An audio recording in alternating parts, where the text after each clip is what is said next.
Tammy Day set Mia's suitcase on the front step and went back for the cardboard box. She didn't throw anything.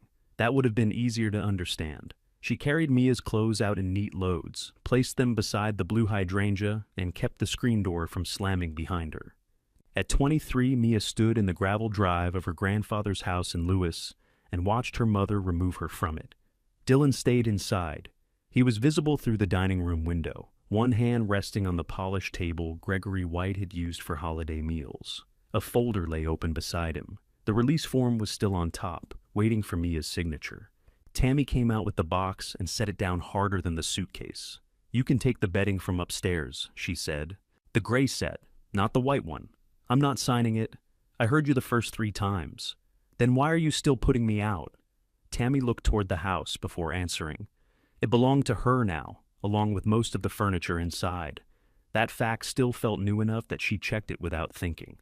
"Because I'm 50 years old," she said. "I've spent my entire life cleaning up after people who refuse to be practical. Your grandfather was one. You're becoming another. The property was left to me. The property is a wreck. It's still mine. And Dylan has a buyer willing to take it off your hands?" Mia looked through the window. Her half-brother saw her looking and turned away. The meeting that morning had lasted less than an hour. Gregory's savings had already been divided according to the recorded probate distribution. Tammy received the comfortable house on New Road and most of the liquid estate. Dylan, who was 27, received money, Gregory's newer truck, and several investment accounts that Tammy described as a proper start. Mia received the white Orchid house. Even the clerk handling the papers had paused at that part. The old commercial glass house stood farther down New Road on a separate parcel behind a weathered cedar fence. A small potting cottage was attached to its eastern wall. Gregory had run his orchid business there for decades, but the place had been closed since storms damaged the roof. Several glass panels were missing. The heating system hadn't been tested in years. Vines covered half the service entrance. The distribution gave Mia the property, the orchid house, the cottage, and all fixtures and contents located there. Tammy had leaned toward Dylan and whispered, "Demolition burden." She hadn't whispered quietly. Dylan already had a plan for the neighboring parcels. A developer wanted enough connected land for a row of expensive rental homes. Gregory's former nursery interrupted the shape of the proposed site. Dylan stood to receive a commission if he assembled the parcels, and Mia's signature would allow him to include hers. He'd slid the release across the table after the clerk left. "You'd walk away clean," he told her. "No taxes, no repairs, no hauling broken glass. They'll cover demolition. How much would I get? We're still working that out." "That means you know what you'd get." Dylan tapped the paper with one finger. "Don't make this personal." It had become personal before he finished the sentence. Now Mia stood outside with everything Tammy had decided she could keep. Tammy folded her arms. "You chose the Orchid house. I didn't choose this. You refused to help your brother close the deal. He asked me to release my property without telling me what it was worth. It's worth whatever someone pays to remove it." Mia bent and lifted the cardboard box. The bottom sagged. Her grandfather's old green sweatshirt sat on top of 2 coffee mugs, her phone charger, and a stack of mail Tammy had taken from the hall table. "You said I could stay until I found an apartment. That was before you decided to block the sale. Mom?" Tammy's mouth tightened. She wanted Mia to sign, but she also wanted to believe the signature would protect her daughter. The two wants had grown together until Tammy could no longer separate care from control. "You own a cottage now," she said. "Go stay there. You know it's not fit to live in. Then sign the paper." Mia looked at her mother for several seconds. Tammy held her ground, though she felt the first pinch of shame when Mia stopped arguing. Mia placed the box in the back seat of her small hatchback. She put the suitcase beside it and returned for the bedding. Dylan met her in the upstairs hall. "You're making this bigger than it is," he said. Mia pulled the gray sheets from the linen closet. "You stayed behind the window. I was giving you space. You were waiting for her to do it." Dylan shoved his hands into his pockets. Gregory's truck key was in the right one. He'd been touching it all morning. "The developer won't wait forever," he said. "There's a timeline. So, tell me your commission." "That's not the point. It's the only number you won't say." He lowered his voice. "I have obligations." Mia knew about some of them. There had been a car loan, 2 credit cards, and a business idea involving vacation rentals that disappeared after 3 months. She didn't know the total. Dylan never used the word debt around Tammy. He called it cash pressure, as though it were weather. "I'm not signing today," Mia said. "Fine. Go look at the place. You'll call me by tomorrow." He stepped aside to let her pass, already certain that broken glass and wet plaster would finish the argument for him. Mia carried the sheets downstairs.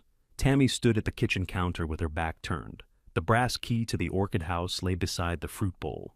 It had an old white plastic tag attached with wire. Gregory had written "East Door" in faded black marker. Mia picked it up. Under it lay her copy of the recorded distribution. She folded the pages once and slid them into her bag. Tammy spoke without turning. "There's no electricity down there. I'll manage. The cottage roof leaks. I heard you. I'm trying to keep you from ruining your savings." Mia waited, but Tammy didn't face her. "You could have tried that before putting my suitcase outside." She left through the kitchen door. The drive to the Orchid house took less than 3 minutes. Mia could have walked it, but the car held nearly everything she owned. The cedar gate leaned inward and scraped the weeds when she pushed it. Beyond it, the property looked worse than it had from the road.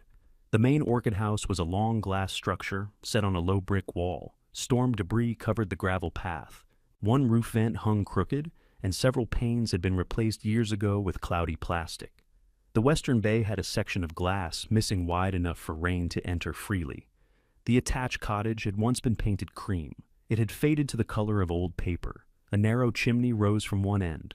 The gutter above the door sagged in the middle, full of leaves and black water. Mia remained beside the car with the key in her hand. She had visited the property often when Gregory was working. Back then the glass had stayed warm through winter, and the air inside smelled of damp bark, fertilizer, and the coffee he forgot on his bench. He'd kept a radio near the sink. Mia never remembered him changing the station. Weather reports, old songs, and baseball games simply passed through the leaves. The last time she'd entered the greenhouse with him, he'd been irritated by a failing misting valve. She'd held a flashlight while he took it apart. "People replace whole systems because one small thing sticks," he'd said. "First you find the stuck thing." At the time, Mia thought he was only talking about the valve. She unlocked the cottage. The door opened 6 inches and stopped against something. Mia pushed harder. A swollen cardboard carton dragged across the floor until there was room for her to squeeze inside. The smell came first: wet wood, old soil, and mouse droppings. She found a switch and tried it. Nothing happened. Light entered through one dirty window above the sink. The cottage had 2 rooms. The front room contained a potting counter, a rusted stove, and shelves filled with empty clay pots. The back room held a narrow bed frame without a mattress, a small bathroom, and a ceiling stain the size of a dining table. A metal bucket stood beneath the darkest part of the stain. It was full. Mia set her bag on the counter and checked her phone. Tammy had sent no message. Dylan had sent one. "The offer may change after Friday. Don't wait too long." She turned the phone face down. Outside, a sheet of orange paper had been fastened to the greenhouse service door. She hadn't noticed it from the drive because a loose vine covered half of it. Notice of unsafe conditions appeared across the top. The inspection date was 4 days earlier. The listed problems included unsecured glazing, roof damage, blocked access, faulty electrical service, and possible hazards from falling materials. The owner had 45 days to stabilize the structure and request another inspection. Mia read the page twice. The deadline wasn't a demand to restore everything. It required the dangerous sections to be secured, the access routes cleared, and the electrical system kept off until it could be checked. Even so, 45 days felt very short when she had 1 pair of work gloves in the car and less than $20,000 saved from 3 years of office work and weekend shifts. A gust moved through the broken western bay. Loose glass clicked high above her. Mia stepped back. She could sign Dylan's paper. That was the clean answer. She could call him before sunset, sleep in a hotel, and start looking for a room to rent. Instead, she walked around to the east door. The brass key stuck halfway into the lock. She wiped it on Gregory's sweatshirt and tried again. The lock turned. The greenhouse door opened with a long scrape against the concrete. Inside, the center aisle was almost hidden beneath fallen leaves, broken trays, and lengths of irrigation hose. Rotted wooden benches filled both sides. Some had collapsed under empty pots. Others leaned toward the aisle like tired shelves. Mia took 3 careful steps. Rainwater had collected across the western side, but the eastern floor remained mostly dry. The brick base looked solid. So did several roof supports. She didn't know enough to call the structure safe, but it wasn't flat on the ground, and that mattered. She moved farther down the aisle. Near the center stood a wide hardwood bench unlike the others. Its surface was stained but level. The legs disappeared into a rectangular masonry base. 4 thick bolts held metal plates along the lower frame. Mia put both hands on the edge and pushed. It didn't move. Every other bench Gregory used had been built to shift. She remembered helping him drag them aside when he cleaned the drains. This one seemed fixed into the building itself. She crouched and saw newer mortar between older bricks. A line of dry dust clung to one seam, despite the damp floor nearby. When she placed her fingers against it, she felt a faint current of cool, dry air. Mia leaned closer. Something inside the bench base gave a soft metallic tick, then went still. A sharp crack sounded overhead. She stood quickly and moved back into the aisle. A loose triangle of glass dropped from the western roof, struck a bench, and broke into 3 pieces. That settled what had to happen first. Mia returned to the cottage, found an old push broom behind the door, and began clearing the entrance. The broom had lost half its bristles, but it moved the leaves. Beneath them, she uncovered a grated drain clogged with roots and packed soil. She knelt, pulled the roots free, and used a broken pot to scoop away the mud. Water that had been sitting across the threshold trembled, turned in a slow circle, and disappeared through the grate. It was a small thing. The door opened all the way now. Mia carried her suitcase inside before the next rain started. Then she photographed the orange notice, the broken roof, the central bench, and each side of the cottage. She made a list on the back of Dylan's unsigned release. Secure glass, clear paths, roof inspection, electrician, dry place to sleep. At the bottom, she added one more line. Find out why the bench is bolted down. The light was fading when she noticed a business card pinned beside Gregory's old wall telephone. The corners had curled, and soil marked one edge. Reeves Nursery Repair. Noah Reeves. Greenhouse frames, glazing, pumps, and heating systems. Mia remembered him as the tall young man who used to arrive before sunrise and argue with Gregory about tools. She hadn't seen him since the funeral. Gregory had once said Noah could hear a bad motor bearing before anyone else heard the motor. She dialed the number. He answered on the 4th ring. Machinery hummed behind him. Reeves Nursery Repair. Noah, it's Mia White. The machinery stopped. Mia, I'm at my grandfather's orchid house. There was a pause. What are you doing there this late? Trying not to lose it. She sent him the photograph of the notice. He looked at it while she waited in the darkening cottage. When he spoke again, his voice had changed. Don't walk under the western roof, he said. Don't touch the electrical panel. I'll be there at 7 tomorrow morning. I can't afford a full repair crew. I didn't say I was bringing one. What are you bringing? My ladder, a glazing rack, and coffee. We'll argue about the rest when I see how bad it is. Mia looked through the cottage doorway. Beyond the weeds and wet glass, the central bench sat in the dim aisle exactly where Gregory had fixed it. She found a tarp on the top shelf, spread it over the old bed frame, and laid the gray sheets on top. Then she set an alarm for 6 and placed the brass east door key beneath her phone. The alarm sounded while rain tapped the metal gutter above her head. Mia sat up too quickly and struck her shoulder against the wall. The tarp had slipped during the night. One corner of the gray sheet was damp, and her sweatshirt smelled like the cottage. For several seconds, she didn't know where the bathroom was. Then she saw the full bucket beneath the ceiling stain and remembered. She washed at the little sink using water from a bottle. The faucet coughed when she turned it, but nothing came out. She dressed in yesterday's jeans, tied her hair back, and carried the bucket outside. The rain had stopped. Low clouds hung above the greenhouse, making every unbroken pane look gray. Noah's truck arrived at 6 minutes before 7. It was white with a steel rack over the bed and dried mud around the wheels.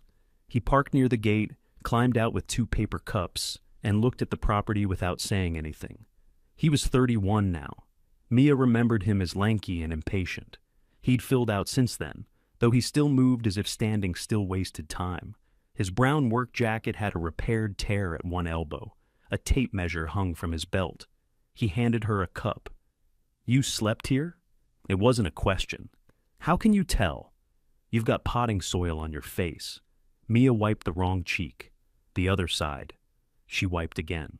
Noah nodded. Better? The coffee was hot and sweeter than she usually took it. She held the cup with both hands. Noah walked to the orange notice and read every line. Then he photographed it with his phone. Who inspected? The name's at the bottom. I know him. He doesn't scare people for fun.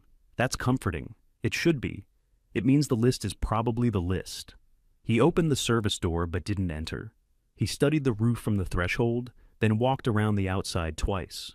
Mia followed while he pointed out damaged glazing bars, a twisted vent arm, and a section of gutter that had pulled away from the frame. How bad? She asked. I haven't looked at the heating pipes or the foundation. How bad from what you can see? Bad enough to cost money, not bad enough to demolish. She let out a breath. Noah heard it. You thought I'd tell you to sign Dylan's paper. I thought you might. I haven't seen his paper. He wants the land included in a development deal. That sounds like Dylan. You don't even know him. I've met him. When? Here. Years ago. He wanted your grandfather to clear some nursery equipment so he could use the drive for a party. Mia had forgotten the party. She remembered carrying folding chairs from Tammy's garage and returning the next morning to collect bottles from the lawn. She'd also written the invitations because Dylan said she had neater taste. He was younger, she said. So were we. Noah went back to his truck for a hard hat. He gave Mia a second one and adjusted the plastic band when it slipped over her eyes. Stay where I can see you. I know how to walk through a greenhouse. This one drops pieces. He entered first. They moved down the center aisle. Noah tested the floor with the heel of his boot and looked up more often than forward. Near the western bay, he stopped and marked a safe boundary with bright tape. No farther than this until I brace that vent. Mia pointed toward the central bench. That's the one I told you about. He walked around it. The bench top was made from narrow hardwood slats set over a thick frame. Unlike the rotted benches around it, the central one had no soft corners. Noah pressed a screwdriver into the wood and found only surface wear. Your grandfather didn't build all of this at the same time, he said. I know. The side benches were here first. This base is newer. Mia crouched beside him. There's air coming through. Noah held the back of his hand near the mortar seam. His expression changed, but only slightly. You feel it? Yes. What does it mean? It means there's a dry space behind that seam, or a pipe chase, or both. He examined the 4 bolts. Can we open it? Not today. You said you'd look. I'm looking. You're looking like you already know something. I know those bolts are carrying weight. I don't know what moves if we take them out. The bench? Maybe. Maybe part of the bracing. Gregory changed things when he needed them changed. Annie didn't always leave drawings. Mia ran her fingers over one of the metal plates. Noah stood. The deadline matters first. That was what Gregory would have said. Find the stuck thing, but don't pull apart the whole machine to satisfy yourself. Noah spent the next hour measuring the frame, while Mia cleared broken pots from the east aisle. He called out numbers, and she wrote them on the back of an envelope. Twice, she asked whether they should contact Tammy before removing old equipment. Why, he asked the second time. Some of it might have belonged to Grandpa's estate. This is his nursery equipment. Yes. And you own the nursery and its contents. Mia looked down at the distribution papers she'd placed under a clean pot.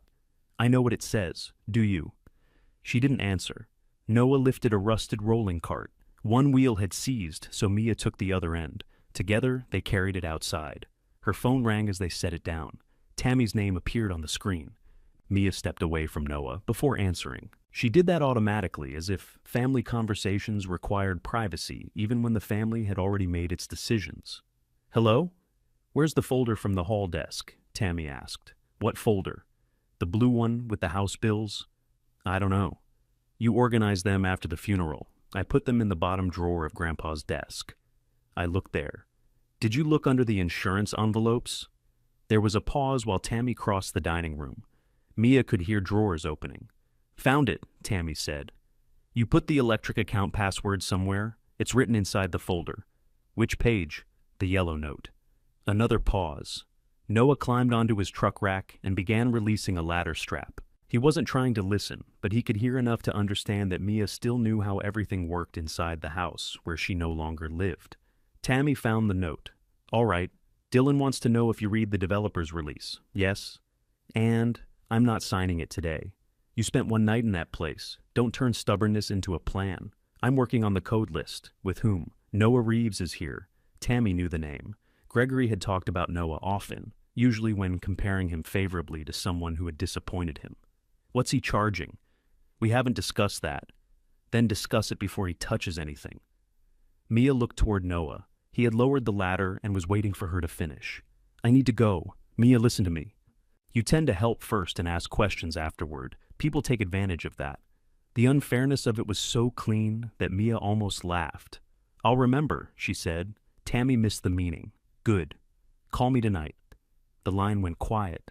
Mia kept the phone at her ear for another second. Noah rested one hand on the ladder.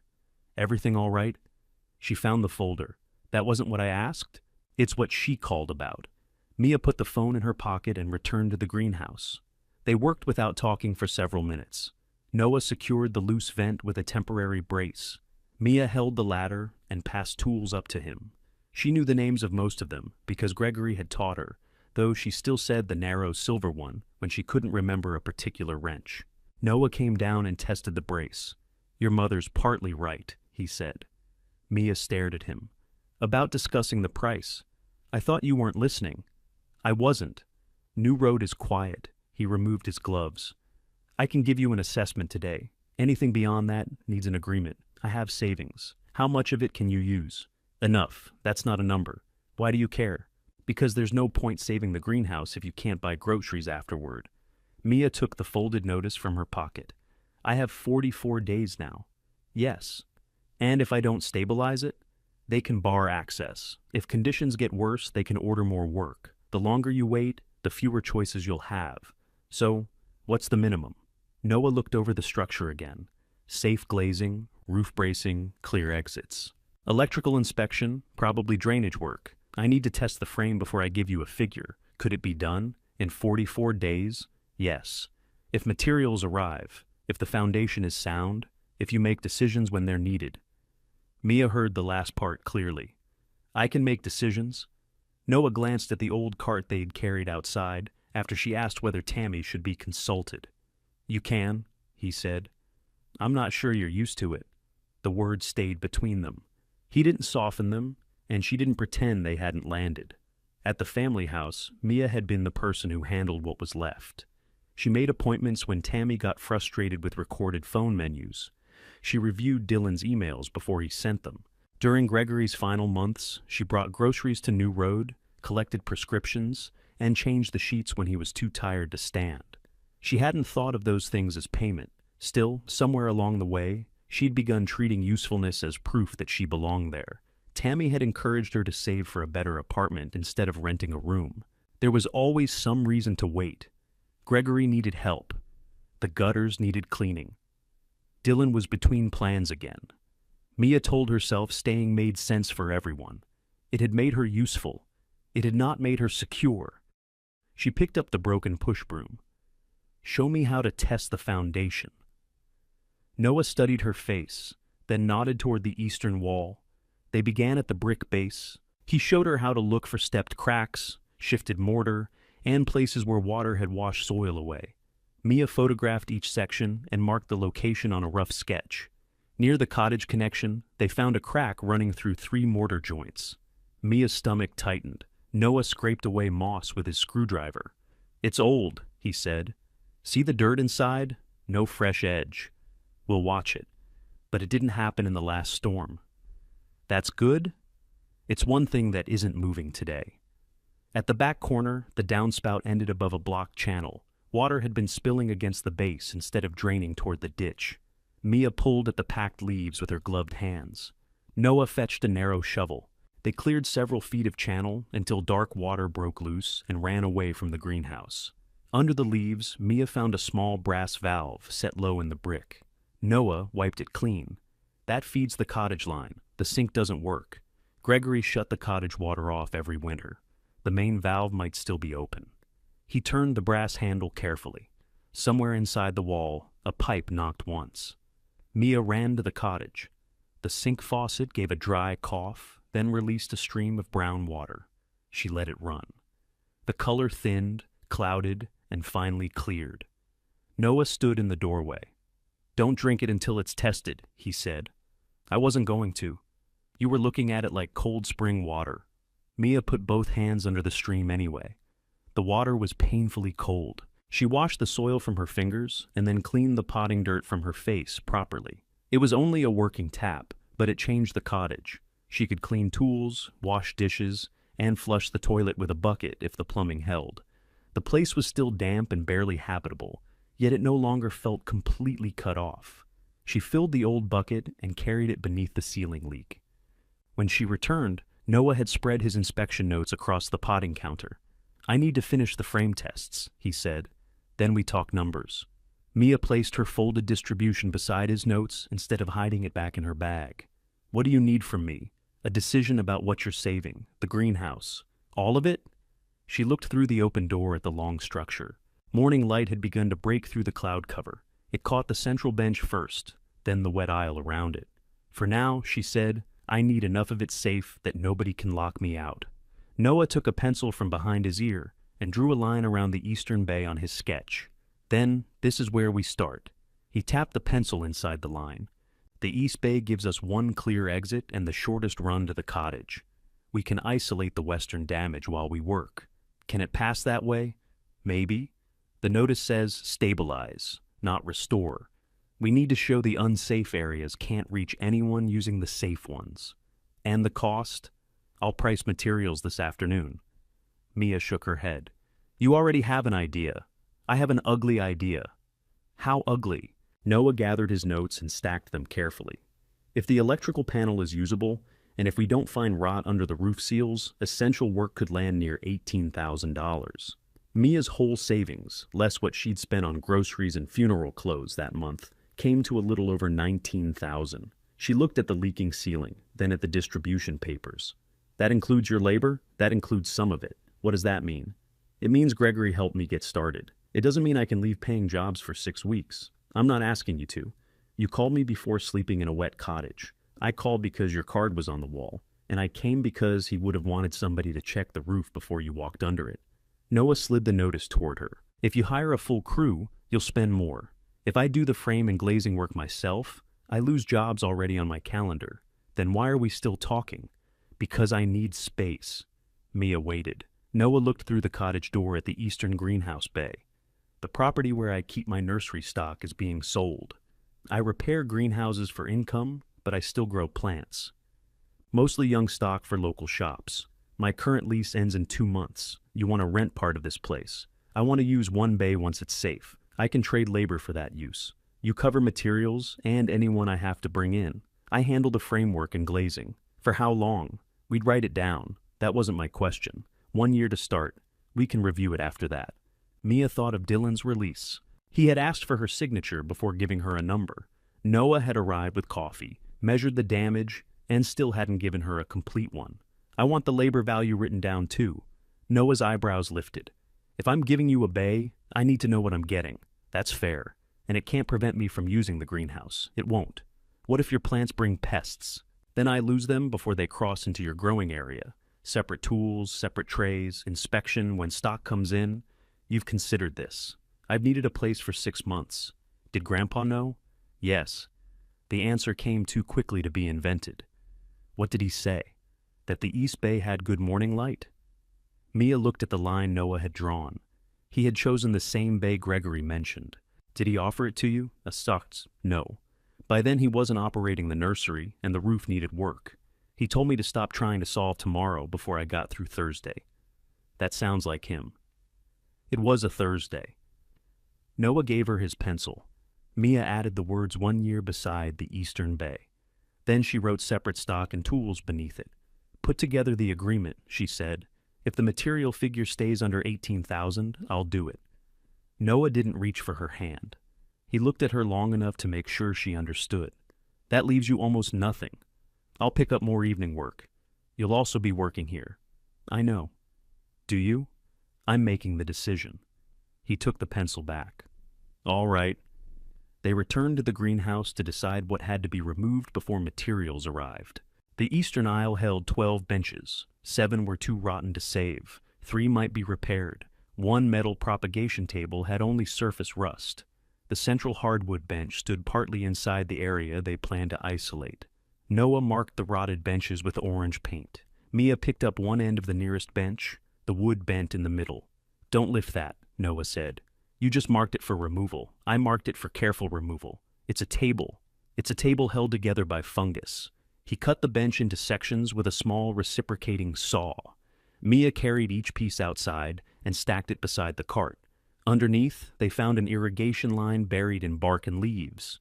The plastic tubing had split in 2 places, but the shutoff valve still turned. The second bench came apart faster. Behind it was a narrow service path along the brick wall. Gregory had painted small white marks above the water connections, 1 for each growing section. Mia wiped dirt from the nearest mark. "He used to number everything," she said.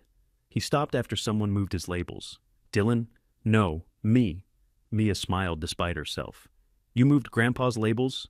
I reorganized his tools without asking. He spent 3 days calling every screwdriver Margaret. "Why Margaret?" He wouldn't tell me. They removed the third bench without finding anything beyond cracked trays and an old coil of hose. At the fourth, Noah stopped cutting. "This wood is sound." Mia pressed a thumb against the frame. "Then, why did you mark it?" "I marked the one behind it." They lifted the sound bench together. It was heavy but movable. Once they tipped it onto a hand cart, 4 clean squares showed where the legs had stood on the concrete.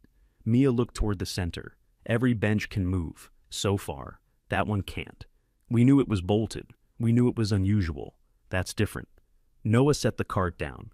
"What are you trying to prove?" "I don't know yet." She went to the central bench and examined the masonry base again. With more daylight entering through the cleared east wall, she could see where old gray mortar met a smoother band of pale mortar. The newer work formed a complete rectangle. Noah crouched beside her. "This wasn't patched," Mia said. "It was added." "Yes." "After the floor?" "Long after." He took a small level from his belt and placed it against the side. Then he measured the masonry and wrote the dimensions in his notebook. Mia moved around the other side. Near the floor, a short metal pipe entered the base and disappeared behind the bricks. It was no wider than her thumb. A rubber cap covered its end. "What's this?" Noah touched it. "Could have been part of a drainage system." "Could have?" "It doesn't slope toward the drain." He removed the rubber cap. No water came out. Mia knelt beside him. Cool air touched her wrist. There it is again. Noah shone a flashlight into the pipe. It extended several inches before turning. "Ventilation," he said, "for a bench, not for the plants above it." He stood and examined the bench top. Between the hardwood slats, a metal sheet lay beneath the growing surface. He slid a thin strip of paper into one seam. The paper moved. Mia watched it pull downward and lift again. "That isn't coming from the greenhouse." "No." "So there's space under it. There's space somewhere inside the base. Big enough for what?" Noah put the rubber cap back. "I can't tell you that." Mia walked around the bench once more. Gregory had built a sealed masonry base, ventilated it, and fastened a sound bench over the top. Whatever purpose it served, it wasn't the ordinary growing table it appeared to be. "Let's remove the bolts." "No." "You said they're carrying the bench." "I said they're carrying weight. We don't know how the top is attached inside." "You also said this section has to be cleared. It has to be safe. That bench isn't rotten, and it isn't blocking the exit." Mia put her hand on the wood. "If we wait until after repairs, it could be weeks." "Yes." "What if it affects the inspection?" "Then we deal with it. Right now, taking it apart could create a problem we don't have." She disliked the answer because it was sensible. Noah marked the base on his drawing and wrote, "Do not disturb" beside it. "At least tell me whether Grandpa built it. The mortar looks like his work." "You can recognize his mortar?" "I mixed enough of it." "When?" Noah looked at the base before answering. "About 8 years ago, he had me repair brick along the north wall. This looks like the same mix." "Did you help with this bench?" "No." "Did you see it?" "I saw stacks of brick in here. I thought he was rebuilding drains." "Did he say anything?" "He told me to finish the north wall and leave the middle alone." Mia waited for more. "That's all?" Noah said. He remembered Gregory working late that week with the doors locked. At the time, Noah had assumed the old man wanted quiet. Gregory could become private when he was testing a breeding cross. Noah had no reason then to connect the new brick with anything hidden, and he wasn't going to turn a vague memory into an answer for Mia now. They finished clearing the eastern aisle by early afternoon. Noah tested the electrical panel without energizing it. Moisture had entered through a cracked conduit, and several breakers showed corrosion. "This won't pass," he said. "How much?" "I need an electrician to price it. Is it included in the 18,000? I allowed for an inspection, not a full panel." Mia stared at the rust stains. "So the number's already wrong." "The number was an idea. This is information. It's expensive information." "Yes." Her phone buzzed with a message from her supervisor at the office. Mia had asked to move her weekday hours earlier for the next 6 weeks. The request had been approved, though she would have to arrive before the building officially opened and cover 2 evening reports from home. She showed Noah. "I can work here after 3. You have internet?" Mia looked toward the dead telephone. "I'll use my phone. You barely had a signal last night. Then I'll sit near the road." Noah closed the electrical panel. "You don't have to prove you can suffer more efficiently than everyone else. I'm proving I can pay for the glass." She called the restaurant where she worked weekends and asked for open evening shifts. The manager offered her 3 that week. Mia accepted all 3 before she could calculate the sleep she would lose. That afternoon, Noah sent her the material estimate: glass, seals, fasteners, roof bracing, disposal, drainage supplies, and a reserve for the electrical work came to just under the limit they had discussed. His labor credit appeared on a separate line. So did the future use of the eastern bay. Mia read the page sitting on the cottage step. She could still stop. No money had moved. The greenhouse remained hers, whether she repaired it or not, at least until the deadline brought consequences she couldn't control. Dylan sent another message while she was reading. The developer wants an answer.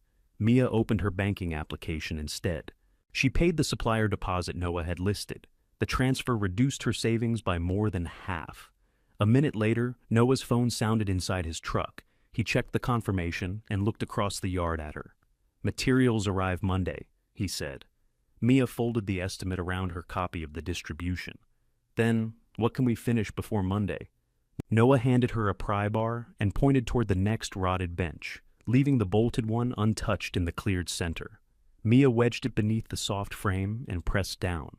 The wood separated with a wet cracking sound. A colony of pale insects scattered through the split, and she dropped the bar. Noah stepped on the broken section. "Those are gone now. I wasn't worried. You moved 6 feet. I was giving them room." He cut the frame into shorter pieces. By sunset, they had cleared 2 more benches and opened the service path along the entire eastern wall. The work changed the sound of the greenhouse. Wind no longer pushed through leaves and loose plastic at every step. Footsteps carried cleanly along the concrete. From the cottage door, Mia could see almost to the north wall. The bolted bench remained in the center, exposed now that the clutter around it was gone. She looked at it whenever they passed. Noah noticed, but said nothing. Monday morning, the glass arrived on a flatbed truck while Mia was answering office emails from her car. She had parked near the road where the signal was strongest. Her laptop rested on the steering wheel, and an extension cord ran through the open window to a temporary power box Noah had brought. The driver needed a signature. Mia checked each crate against the delivery list before signing. 1 bundle contained the wrong seals. Noah caught it when he opened the top carton. "They'll have to replace these," he said. Mia called the supplier herself. The man who answered tried to tell her the seals were close enough. She read the product number from Noah's order, then the number printed on the carton. "They're for a different glazing bar," she said. "They can sometimes be fitted, not to the frame I'm repairing." Noah stood nearby, cleaning old sealant from a metal channel. He kept his face down, but he was listening. The supplier agreed to send the correct cartons the next morning at no added charge. Mia ended the call. "Was that a decision?" she asked. It was almost a frightening display of authority. "Don't overdo it. I wouldn't dare." They stored the glass against the eastern brick wall. Mia returned to her office work until early afternoon. Then she changed into old clothes in the cottage bathroom and joined Noah on the roof platform.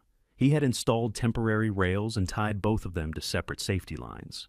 Mia's job was to remove old clips, clean the glazing channels, and pass new hardware. It looked simple from the ground. From the platform, every movement required attention. "Keep your weight over the frame," Noah said. "You've told me." I'll keep telling you. The first replacement pane took nearly an hour. Noah lowered it into the clean channel while Mia guided one corner. When it settled into place, the glass reflected the clouds without a crack or a stain. Mia leaned back to look at it. "One," Noah said. "How many? Don't ask from up here." By the middle of the week, they had installed 9. Mia worked mornings from the car, repaired the greenhouse during the afternoon, and drove to the restaurant after changing in its staff bathroom. She returned to the cottage near midnight, smelling of cooking oil and coffee. Twice she fell asleep without taking off her socks.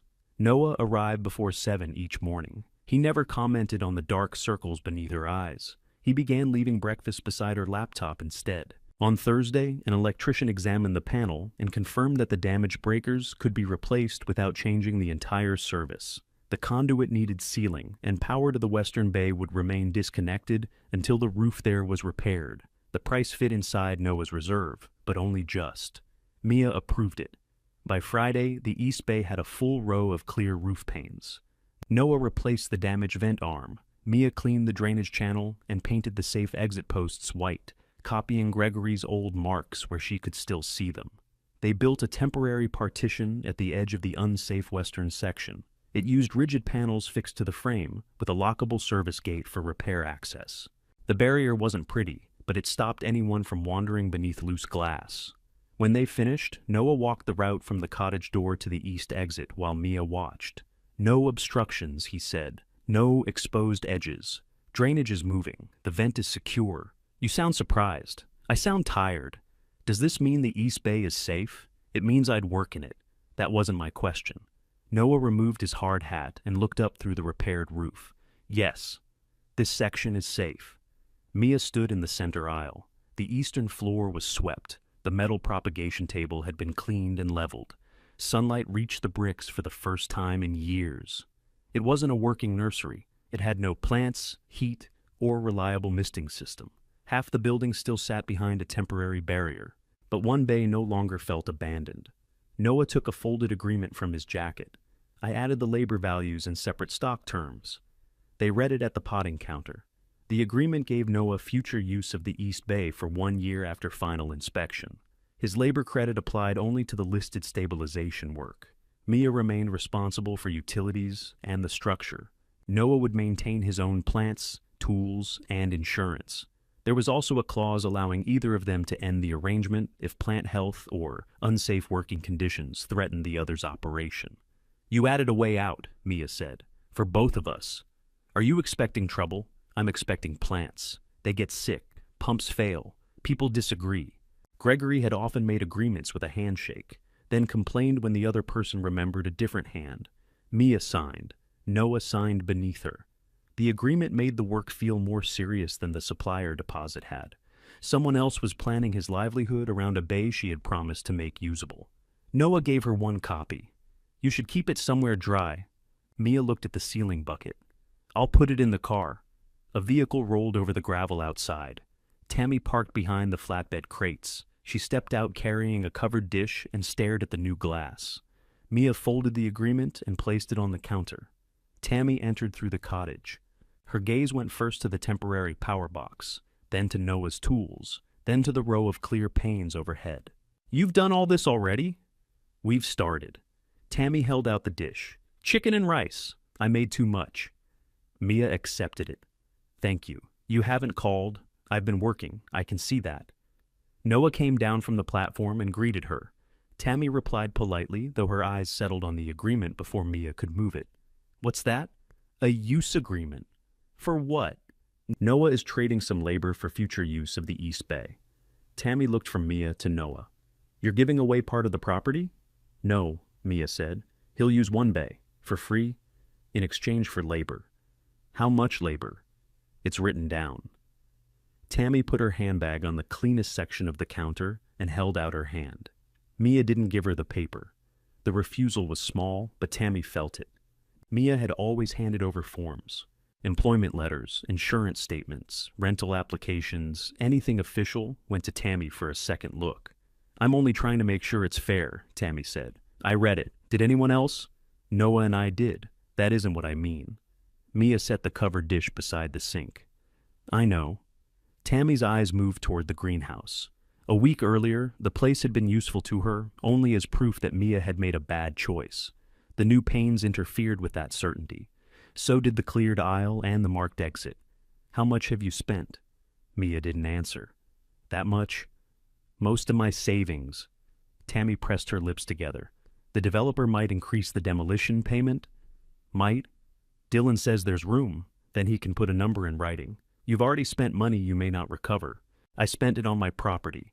Tammy stepped into the greenhouse. She stopped beneath the new roof and looked along the eastern wall. Her father's nursery had once annoyed her with its constant needs. Pumps failed during dinners. Deliveries arrived on holidays. Gregory missed family plans because a heater stopped in freezing weather. Tammy had spent years believing the place took more from the family than it gave. Now, Mia stood inside it, wearing Gregory's old sweatshirt, and Tammy saw something she wasn't prepared to name. She touched the cleaned metal table. You did this? Mostly. It looks better. Thank you. The words were so ordinary that Tammy almost relaxed. Then she noticed the bolted central bench. Why didn't you remove that one? It's fixed to the base. Your grandfather put that in later. Mia turned toward her. You remember? I remember him buying brick when he should have been paying someone to fix the house porch. Did he tell you what it was for? No. He said it was nursery work. Did you ever see inside it? Inside a bench? The masonry base is ventilated. Tammy gave it another look, but there was no recognition in her face, only mild irritation at another Gregory project that had cost money without explanation. If it isn't dangerous, leave it alone, she said. You have enough problems. Noah looked at Mia. Her mother's answer had confirmed one useful thing. Whatever Gregory built beneath the bench, Tammy hadn't been included in it. Mia walked Tammy back to her car. At the gate, Tammy paused. Dylan's under pressure. So am I. He has people expecting an answer. I have an inspection deadline. He could help you get out before that becomes your problem. It became my problem when the property became mine. Tammy pulled her car key from her handbag. You still have time to be sensible. I'm not discussing a sale again until the greenhouse has been inspected. That could take all the money you have, I know. And if it fails, then I'll decide what to do after it fails. Tammy wanted to say Mia had never been good at knowing when to stop. Instead, she looked through the fence at Noah, carrying a repaired metal table into the East Bay. I'll tell Dylan, she said. Tell him not to bring another release before the inspection. Tammy got into her car. Mia stood beside the gate until she drove away. Her hands were shaking slightly, though the conversation had never become loud.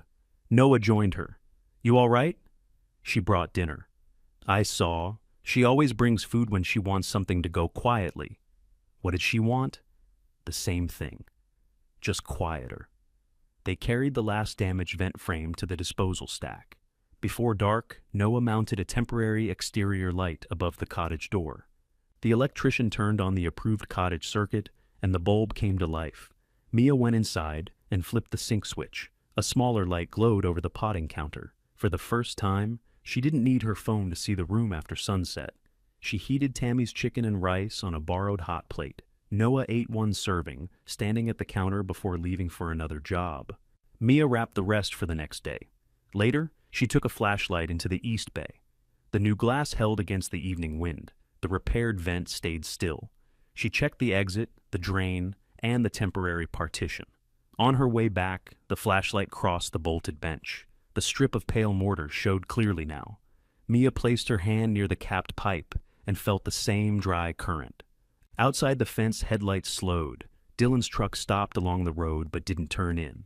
He sat there long enough to see the repaired roof and the light over the cottage door. Then he drove on. The next morning, orange survey flags appeared in the grass on both neighboring parcels, running in straight lines toward Mia's boundary. Mia left the flags where they were. Noah checked them against the parcel drawing on her distribution papers. Each one stood a few inches outside her line. They're not claiming your ground, he said. Then, what are they doing? Showing how close the project comes if Dylan moves forward without you.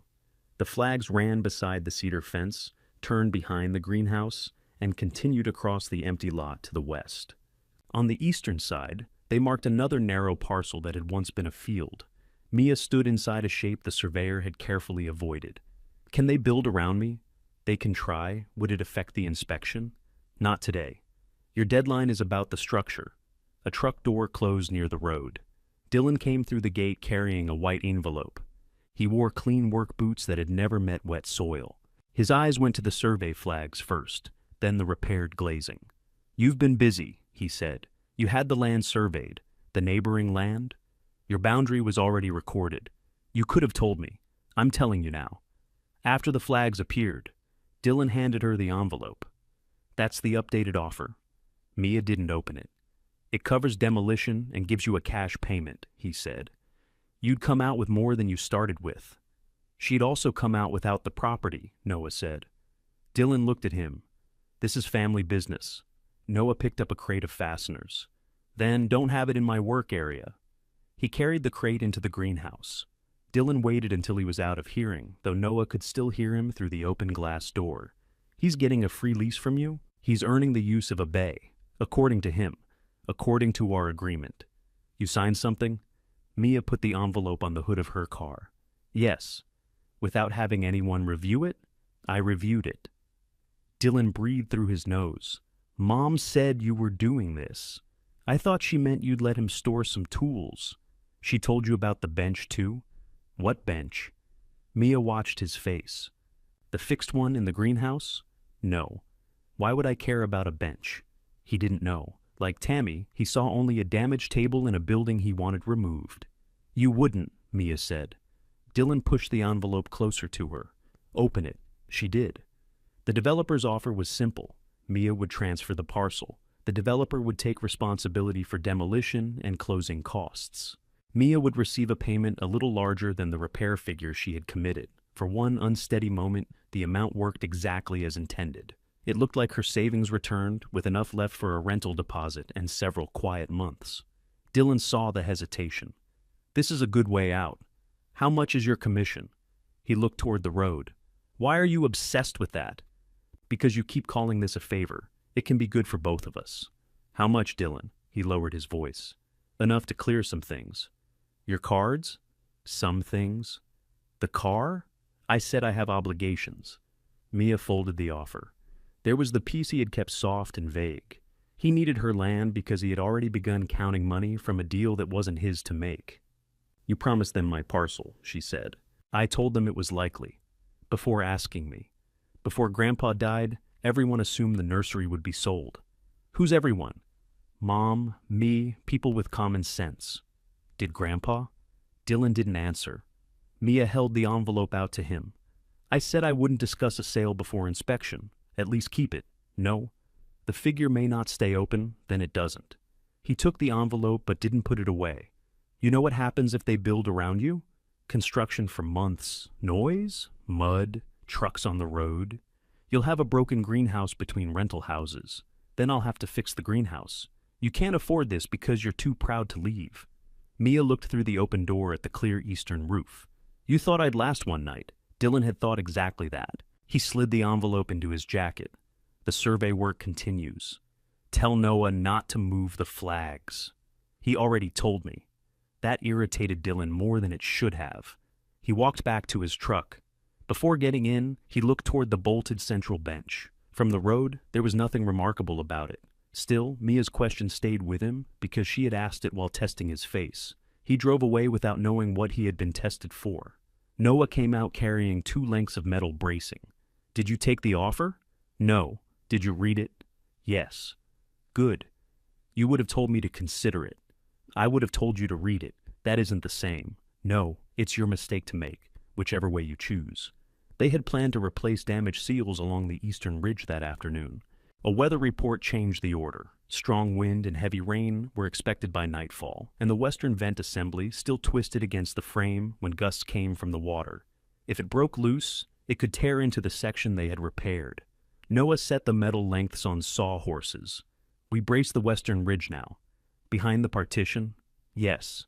"You said it wasn't safe." "It isn't safe for regular access." "We'll use the exterior platform."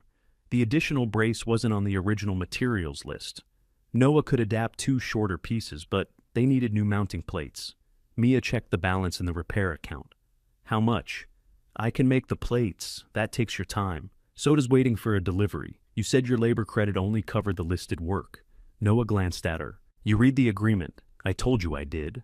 He leaned the braces against the platform. I'll add the hours. We settle it by extending my use if the total goes beyond the credit. How long? We don't know yet. I'm not agreeing to something we don't know. Then help me make the plates. It'll take half the time. They drove to Noah's workshop in an industrial row outside town. His rented unit held a welding table, shelves of fittings, 3 small refrigeration cabinets, and rows of young plants beneath grow lights. This was the independent part of his life Mia had never seen. Everything was labeled. Repair jobs occupied one side. Nursery stock filled the other. A section near the door had already been packed into plastic trays for his eventual move. You really do need the bay, she said. I wasn't collecting greenhouse space for pleasure. Why didn't Grandpa let you use it? He was sick by the time my lease became a problem. I wasn't going to ask him to reopen a building he couldn't maintain. Noah measured the mounting plates and showed Mia where to mark them. He cut the steel, she filed the edges, drilled the bolt holes, and painted the bare metal. The first plate fit. The second needed one hole widened. By mid-afternoon, both braces were fixed beneath the western ridge. The wind arrived before dark. It pressed against the old panes, but the vent assembly held. Rain struck the roof in hard bursts. Mia and Noah watched from inside the east bay.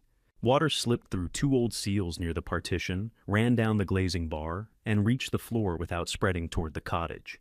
The new drainage line is working, Mia said. So is your roof. Part of it. Part of it is more than you had last week. The electricity flickered once and stayed on. The storm exposed another problem the following morning. A low section of heating pipe had filled with rainwater from a broken roof drain years earlier. Rust flaked from the joint when Noah touched it. If they pressurized the old heating loop, it would leak. The inspection doesn't require heat, he said. But plants do. Eventually.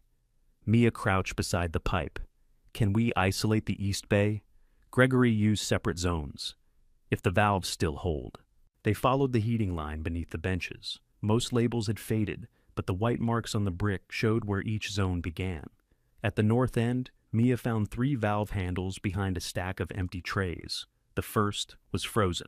The second turned halfway. The third moved with steady pressure.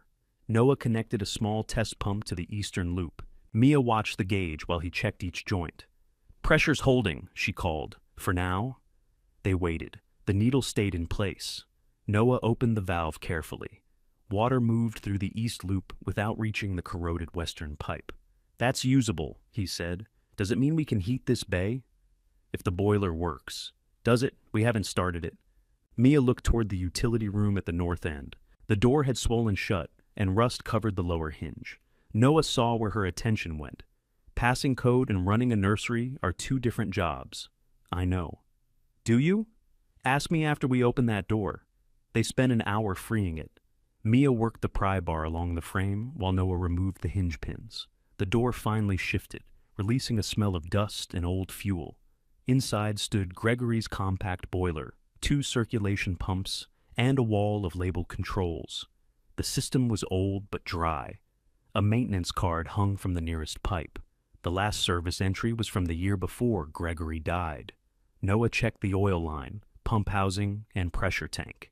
He didn't start the boiler. This deserves a proper service first, he said. But he didn't abandon it. He shut it down correctly. That answer was useful. It also changed the size of the task. Mia no longer saw only a building that might avoid condemnation. The East Bay had intact heating pipes, working drainage, electricity, and new glass. With repairs, it could grow something again. Her phone rang while she photographed the maintenance card. The caller introduced himself as Christopher Green.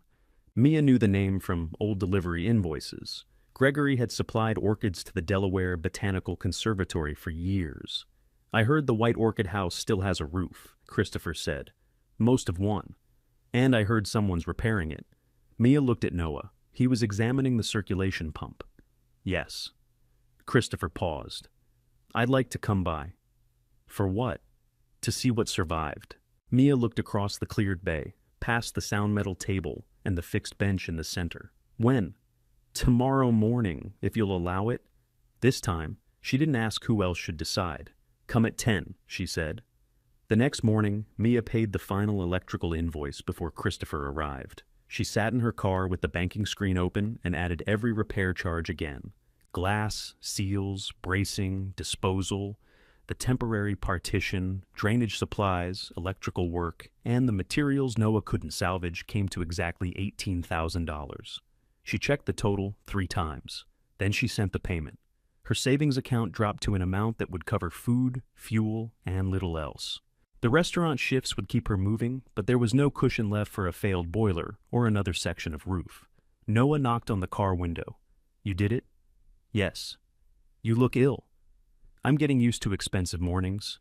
He leaned down to see the screen. Mia closed the banking application before he could read the balance. "Don't ask," she said.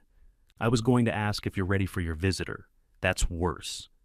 Christopher arrived at 10 in an older dark green sedan. He parked outside the gate and came in carrying a canvas case and a small notebook. At 64, he had a careful way of walking that made him seem slower than he was. He wore a tan jacket, a blue shirt buttoned at the collar, and shoes better suited to an office than wet gravel. His gray hair lifted in the wind. He stopped when he saw the greenhouse. For a long moment, he said nothing. Mia walked to meet him. "Mr. Green?" "Christopher, please." They shook hands. He kept looking past her. "I expected less." "Less standing?" "Much less." Noah came from the utility room. Christopher's expression warmed. "Reeves. Good to see you. Gregory said you'd either become very capable or electrocute yourself. He said that to me, too. He may have said it to everyone." Christopher walked the outside perimeter before entering. He touched one of the old glazing bars, examined the repaired vent, and studied the temporary partition. "You did this in a week?" "Most of it," Mia said. Noah corrected her. "She means we haven't slept in a week." Christopher looked at the cottage. "You're staying here?" "For now." He didn't tell her she shouldn't. That separated him from Tammy before he'd even stepped inside. Mia handed him a hard hat. He accepted it without complaint. The East Bay held clean light that morning. Rain had washed the new glass, and the white posts made the aisle look wider. Christopher moved slowly between the benches, stopping where old hooks and irrigation fittings remained. He knew the place by use, not by memory alone. "Gregory kept mature plants here," he said, pointing to the south side. "Young stock on that wall. He moved anything flowering toward the center because he'd like to see it from the cottage. There aren't any plants now." "No?" Christopher picked up an empty clay pot and ran a thumb over the mineral line inside it. "Did he sell everything when he closed?" Mia asked. "Some. He gave away more than he admitted. The conservatory took several mature specimens." "Are those valuable?" "To us, yes. They're part of our collection." "They aren't yours, if that's what you mean." "I wasn't asking for them back." "I know. I prefer clear answers around plants. People become vague when value enters the room." Noah looked toward Mia. Dylan had become vague before value entered any room. Christopher passed the sound metal table and stopped at the bolted bench. "This wasn't here when I first bought from him." "We think he added the base about 8 years ago," Mia said. Christopher rested his fingers on the hardwood surface. He changed the center layout after a bad winter, said he was tired of losing years of work to one failed heater. What did he use this for? Propagation sometimes. "He kept trays here when I visited." "Did you ever see under it?" Christopher looked at the bolts. His answer took half a second longer than the question required. "No." It was true, as far as Mia understood the question. He had never seen beneath the completed bench. What he had seen before Gregory died belonged to a later day, and a promise he had made to a sick man. He didn't yet know whether that promise had any meaning left. The building might contain nothing but Gregory's precautions and an old man's hope. Mia showed him the capped pipe. Air moves through it. Christopher crouched, but he didn't remove the cap. Gregory believed stable conditions mattered more than expensive equipment, he said. He insulated anything he couldn't afford to lose. What couldn't he afford to lose? Christopher stood. "That's what I came to ask you." Mia waited. He continued toward the north end, leaving the bench untouched. In the utility room, Noah showed him the boiler and the maintenance card. Christopher read the final service entry. "Can it run?" he asked. "Probably," Noah said. "I won't start it before cleaning the burner and testing the safety controls." "When can you do that?" "I have 2 customer jobs ahead of it." Mia turned to him. "How long?" 4 or 5 days. "I can help." "Not with a burner service. I can clear the room." "You can clear the room." Christopher opened his canvas case on the metal table. Inside were photographs protected by clear sleeves. The first showed Gregory holding a white orchid with a dark rose center. Another showed 3 smaller plants lined up at the conservatory. Dates and plant codes were written on the backs. Mia recognized Gregory's handwriting on 2 of them. What are these? Plants he bred here. Christopher placed the photographs in order.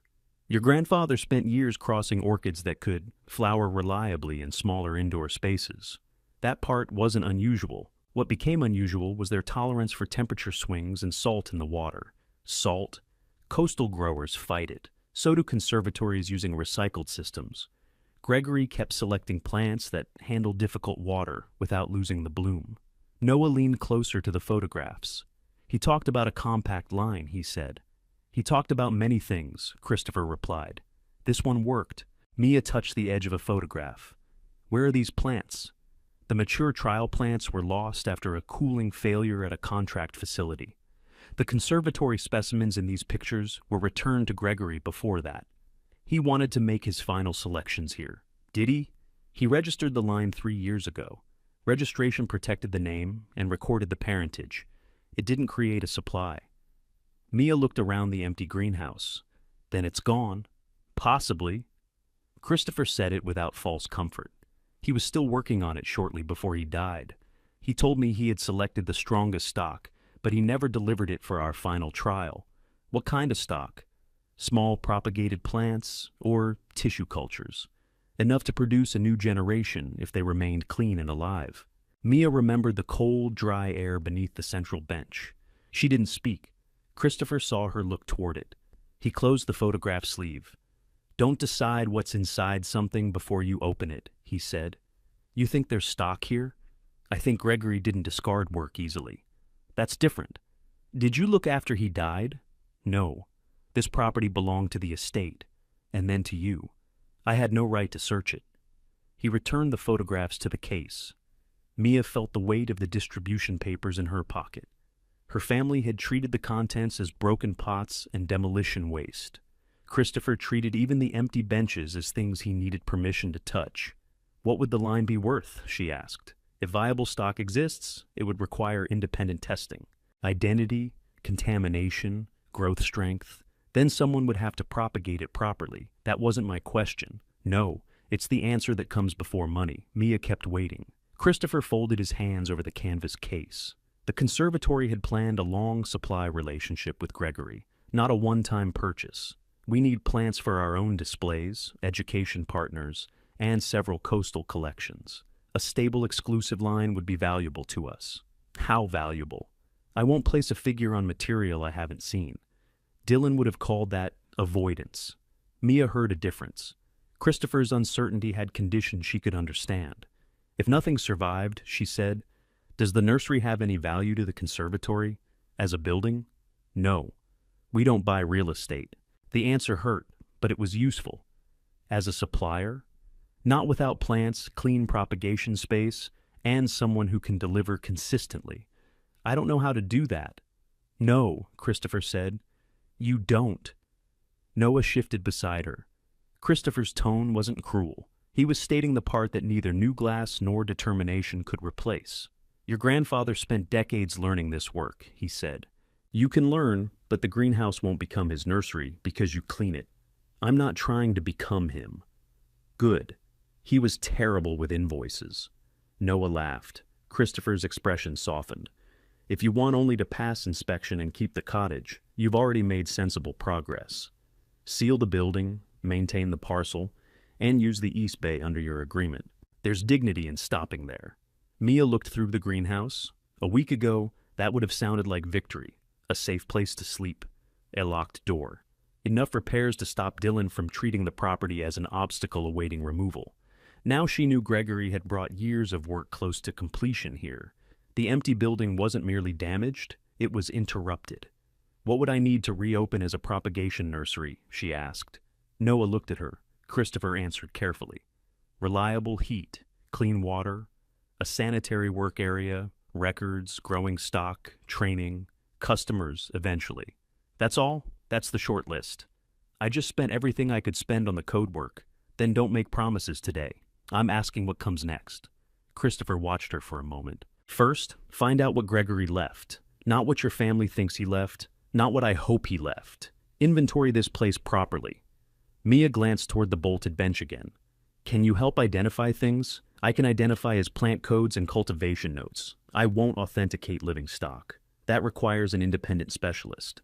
Would you come back if we find anything? Yes. The answer gave the search a shape.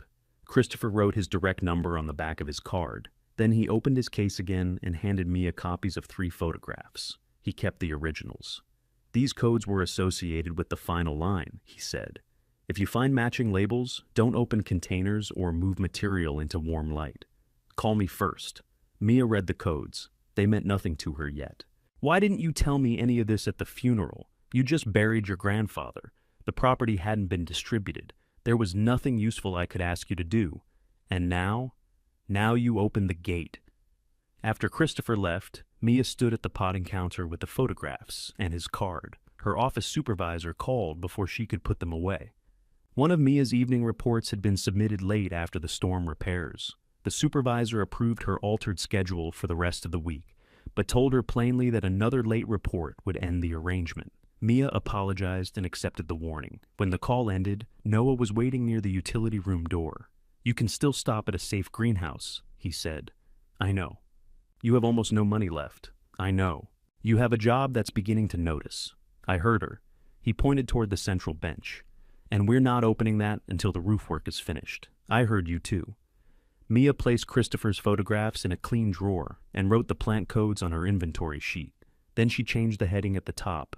She crossed out items remaining. In its place, she wrote, "What the nursery needs."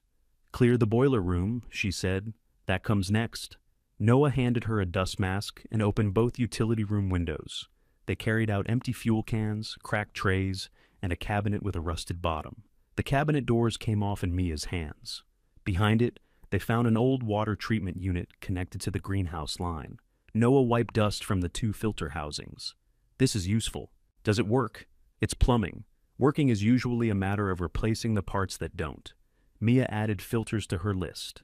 The boiler room took most of the day. She finished her office reports during lunch, sitting on an upturned bucket near the temporary power box. She sent the second report early and saved the confirmation on her phone. At 3, she called Christopher. "I'm making a reopening list," she said. "I need to know what has to be cleaned before plants ever come inside." He gave her instructions in the same direct way he'd answered questions during his visit. Clean water came first, then washable surfaces, separate tools, pest control, airflow, and a place to record temperatures. "Don't buy a laboratory," he told her. Gregory didn't have one. What did he use for tissue culture? He started some material himself, but he sent most flask work to a specialist. Your first job isn't producing more. It's learning whether you have anything to protect. Mia looked toward the central bench. "We'll open it after the roof work, then prepare before you do. Clean table, gloves, photographs. Don't warm anything quickly. You sound as if you expect something." "I expect you to handle the possibility carefully." Christopher told her where Gregory used to keep his temperature logs. The drawer was empty now, but the wall above it still held clips for recording sheets. Mia printed blank charts at the office the next morning. She didn't ask Tammy whether Gregory's old records had been taken to the house. If they were there, Tammy didn't know their value, and Mia wasn't ready to explain why she wanted them. She began recording the greenhouse temperature at 7 in the morning, 3 in the afternoon, and 10 at night. Without heat, the numbers moved too quickly. The eastern bay warmed under the sun and lost nearly everything after dark. Noah serviced the boiler on Wednesday.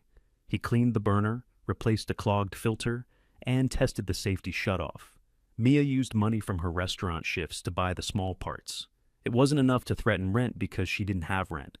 That thought came to her while counting bills at the hardware counter, and she didn't know whether it was comfort or warning. Back at the greenhouse, Noah filled the eastern loop. "Stand by the thermostat," he called. Mia waited beside the utility room door. "Turn it up 2 degrees. She moved the dial. The burner clicked. A motor started, stumbled, and stopped. Noah opened the housing again. "What happened? Old fuel line. Is that expensive?" "Not yet." He bled air from the line and tried again. This time, the burner caught with a low, steady sound. Mia listened. Heat didn't rush into the room. The pipes warmed gradually, first near the boiler, then along the north wall. She walked the length of the east bay with one hand above the line. Near the central bench, the pipe remained cold. Noah. He joined her and traced the branch beneath the masonry base. "This section isn't connected to the greenhouse loop," he said. "What is it connected to?" He followed the narrow pipe as far as he could see. It disappeared into the base near the capped vent. Whatever Gregory built inside has its own system. A heater, maybe insulation with a small heat source, maybe only airflow.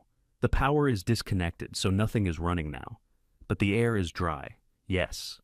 They stood beside the bench while the greenhouse pipes warmed around them.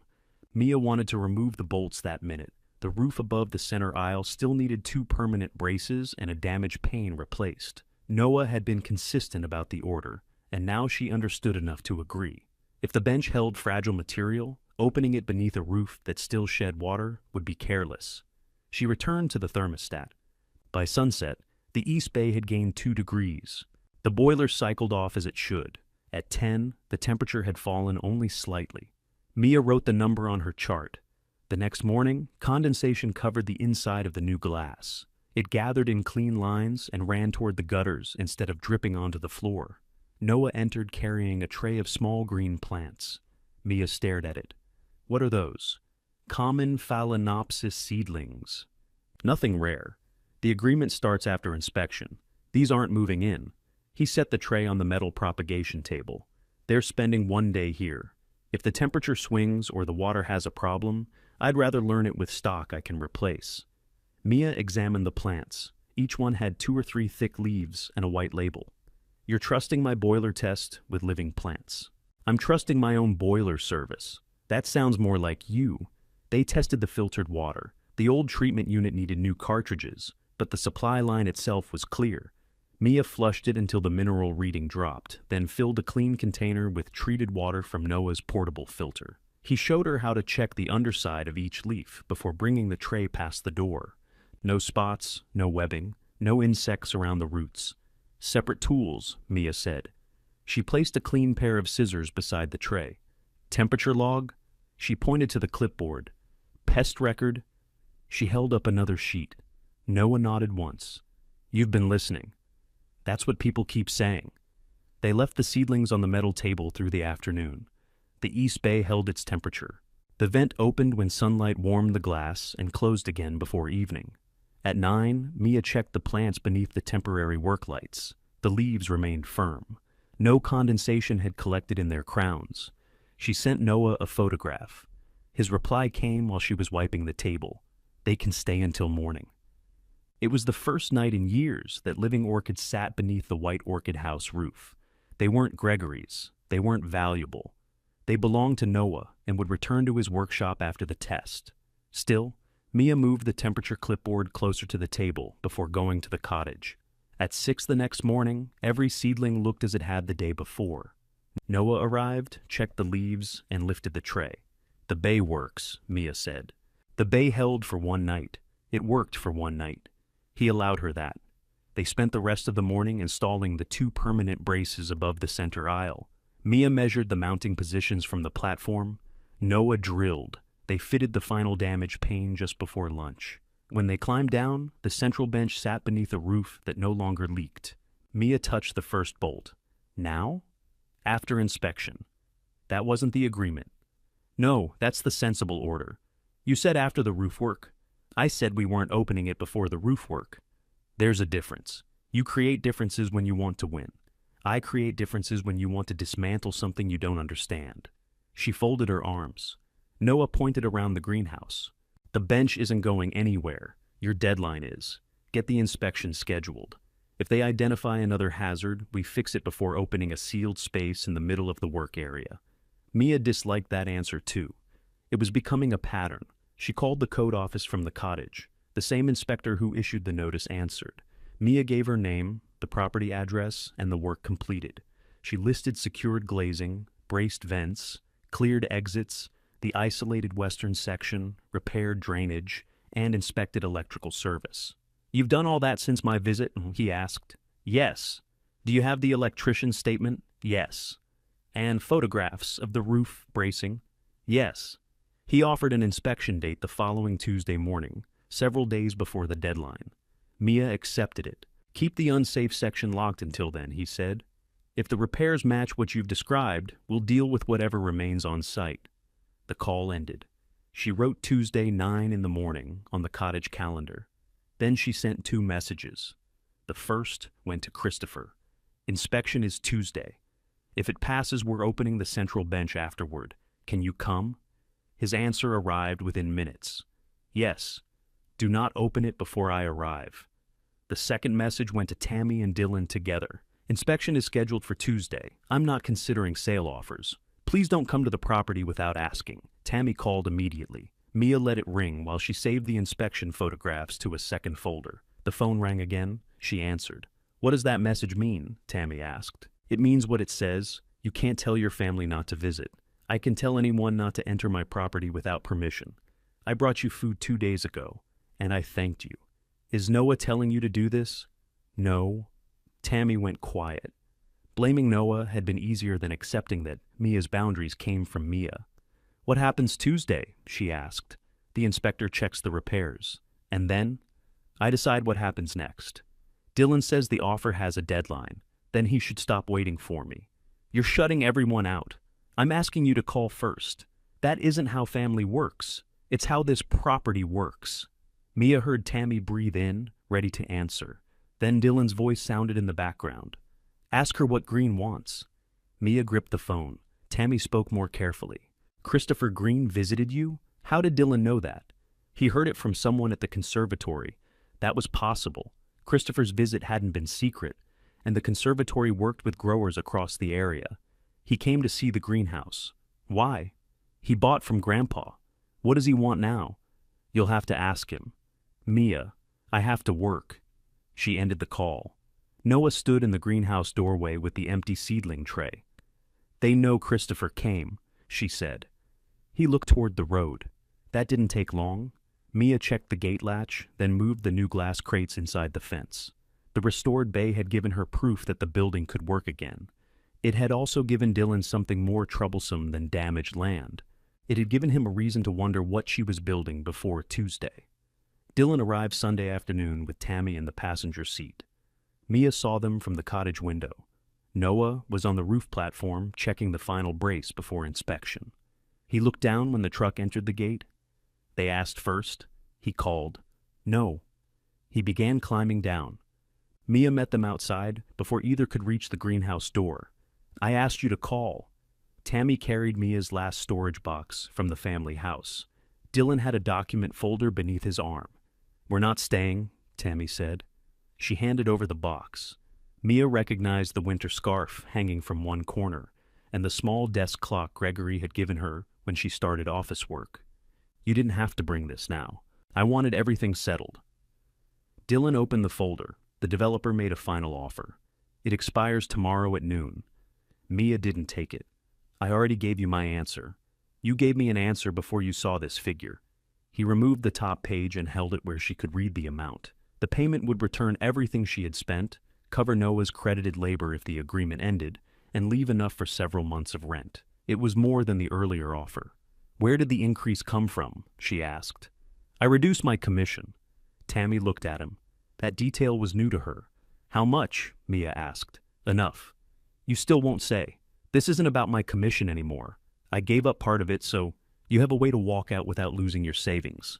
Noah reached the ground and removed his safety line. He stayed beside the platform. Dylan noticed him.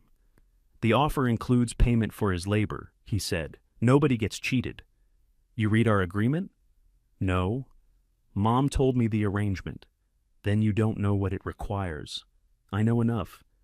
Mia took the offer and read it. The developer wanted a signed acceptance by noon Monday, followed by a formal transfer after a brief title review. Demolition would begin later, after permits. The terms were ordinary. That made them more difficult to dismiss. She could sign without pretending the building was worthless. The money would replace what she had spent. She could repay Noah. She could rent a clean apartment with a dry ceiling and sleep for more than 4 hours at a time. The inspection might still fail Tuesday. The bolted bench might contain nothing. Christopher might be remembering work Gregory had already lost. Tammy watched Mia read, and hope entered her face.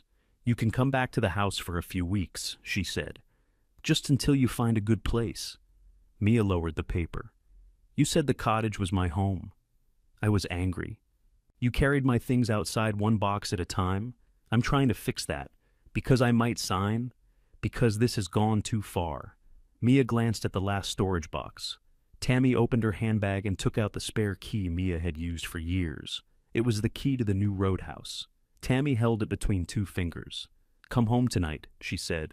Get some sleep. We can go through the offer in the morning. For one moment, Mia saw the kitchen as it had been before Gregory died. Her mug in the cupboard, her shoes by the back door, Tammy asking her to reset a password or pick something up on the way home, Dylan arriving without notice and eating whatever was on the stove. It had never been equal, but it had been familiar. Mia had confused being needed with having a place no one could remove her from. Now Tammy was offering the same place back, tied to the same obedience. What happens if I don't sign? Mia asked. Tammy closed her fingers around the key. Then you're choosing this. I already chose it. You chose it because you were hurt. I paid for the roof because I was hurt. You know what I mean. No, I want you to say it. Tammy looked toward the greenhouse. You're choosing a building over your family. Dylan rubbed one hand across his mouth. He wanted Tammy to apply pressure, but even he knew she had said too much. Mia folded the offer once. The building didn't ask me to give it away before telling me what it was worth. That isn't fair, Tammy said. It's exactly what happened. We were trying to keep you from wasting your money. I did waste some. I ordered the wrong size pipe clamps on Friday. Noah looked down to hide a brief smile. Mia continued. I also learned how to check a heating loop. The East Bay held temperature overnight. The roof is stable. Those things happen because I decided to do them. You don't know enough to run a nursery. No, I'm learning. From him. From anyone who knows more than I do. Tammy's eyes moved to Noah. He stepped forward. I'm not asking her to keep the property for me. Dylan held up a hand. Nobody asked you.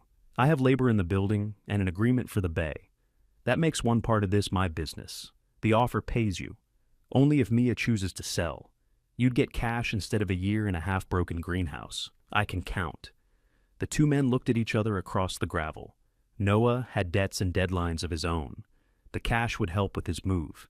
He also knew he could find another rented unit eventually. What he couldn't replace easily was a sound-growing bay, local access, and the chance to operate in a nursery Gregory had taught him to repair. Still, he turned to Mia. If you want the offer, take it. I'll sign the release required by our agreement. Don't keep this place because of my labor. Mia understood what he was giving her. It wasn't permission. It was the removal of an excuse. Thank you, she said. Dylan pushed the signature page toward her. You can end all of this now. Mia handed the page back. I'll give you my answer before noon. Dylan's jaw tightened. Why wait? Because the deadline belongs to you. She carried the storage box into the cottage. Tammy followed. The room looked different from her first visit. The dishes were clean. A second-hand lamp stood beside the bed. Mia's work clothes hung from hooks Noah had fixed to the wall. The ceiling stain remained, but a sheet of clear plastic now directed drips into the bucket. Tammy set the house key on the potting counter. You can still have this, she said quietly. Mia touched the edge of the storage box. Without signing? Tammy didn't answer. There it was. Mia had spent years waiting for her mother to confirm that care and belonging were the same thing. Tammy had loved her. Mia knew that. Tammy had also made security conditional so often that neither of them noticed the condition until Mia stopped meeting it. Take the key, Mia said. Tammy stared at her. I don't want to wonder what it costs every time I use it. I'm offering you your room. You're offering it until I disagree again. That's not true. It happened 8 days ago. Tammy picked up the key, but her hand remained on the counter. Your grandfather filled your head with ideas about this place. He didn't tell me to keep it. We barely talked about what would happen after he died. Then why are you doing this? Because every time I make one part work, I find out the next part can work too. That isn't a life. It's more of one than waiting for Dylan to tell me what I'm allowed to know. Dylan appeared in the doorway. We're leaving. Tammy put the key back in her handbag. At the threshold, she turned. If you refuse tomorrow, the developer moves on. Dylan can't keep holding the other owners while you decide what this means to you. I understand. And don't expect the same offer later. I understand that too. After they left, Mia carried the storage box to the bed and unpacked it.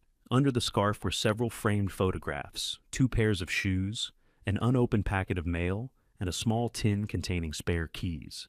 None belonged to the greenhouse. Gregory's tools and nursery books remained at Tammy's house because they had been moved there before the estate distribution. Mia didn't call to ask for them. She returned to the East Bay. Noah was removing the platform rails. "How much would I owe you if I signed?" she asked.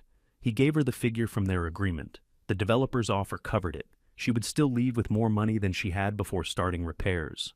"No trap?" she asked. "No trap." "Would you take the cash?" "If you sell, yes. And if I don't?" "I take the bay after inspection." Mia nodded. Noah set the last rail on the ground. "You don't have to decide in front of me. I'm not." That evening, Mia went to her restaurant shift. She carried plates, refilled water glasses, and smiled when customers apologized for staying late. During her break, she opened the offer on her phone and read it again. At 11, she drove past the family house on her way back. Lights glowed in the kitchen. Dylan's truck stood in the drive. Tammy had left the front curtains open. Mia slowed, but didn't turn in. At the cottage, the bulb above the door lit the gravel. Wind moved across the greenhouse roof without rattling the repaired panes. She made tea and sat at the potting counter. The offer waited beside the recorded distribution. One would give her money and remove the risk. The other gave her a damaged property, its fixed structures, and whatever remained inside them. At midnight, Mia wrote a short email to Dylan. She didn't send it. She slept badly and woke before the alarm. Monday morning passed in ordinary tasks. Mia finished her reports early. She photographed every repair again. Noah tested the exit latches and checked the temporary partition. At 11:45, Dylan texted, "Need the signed page now." Mia opened the email she had written.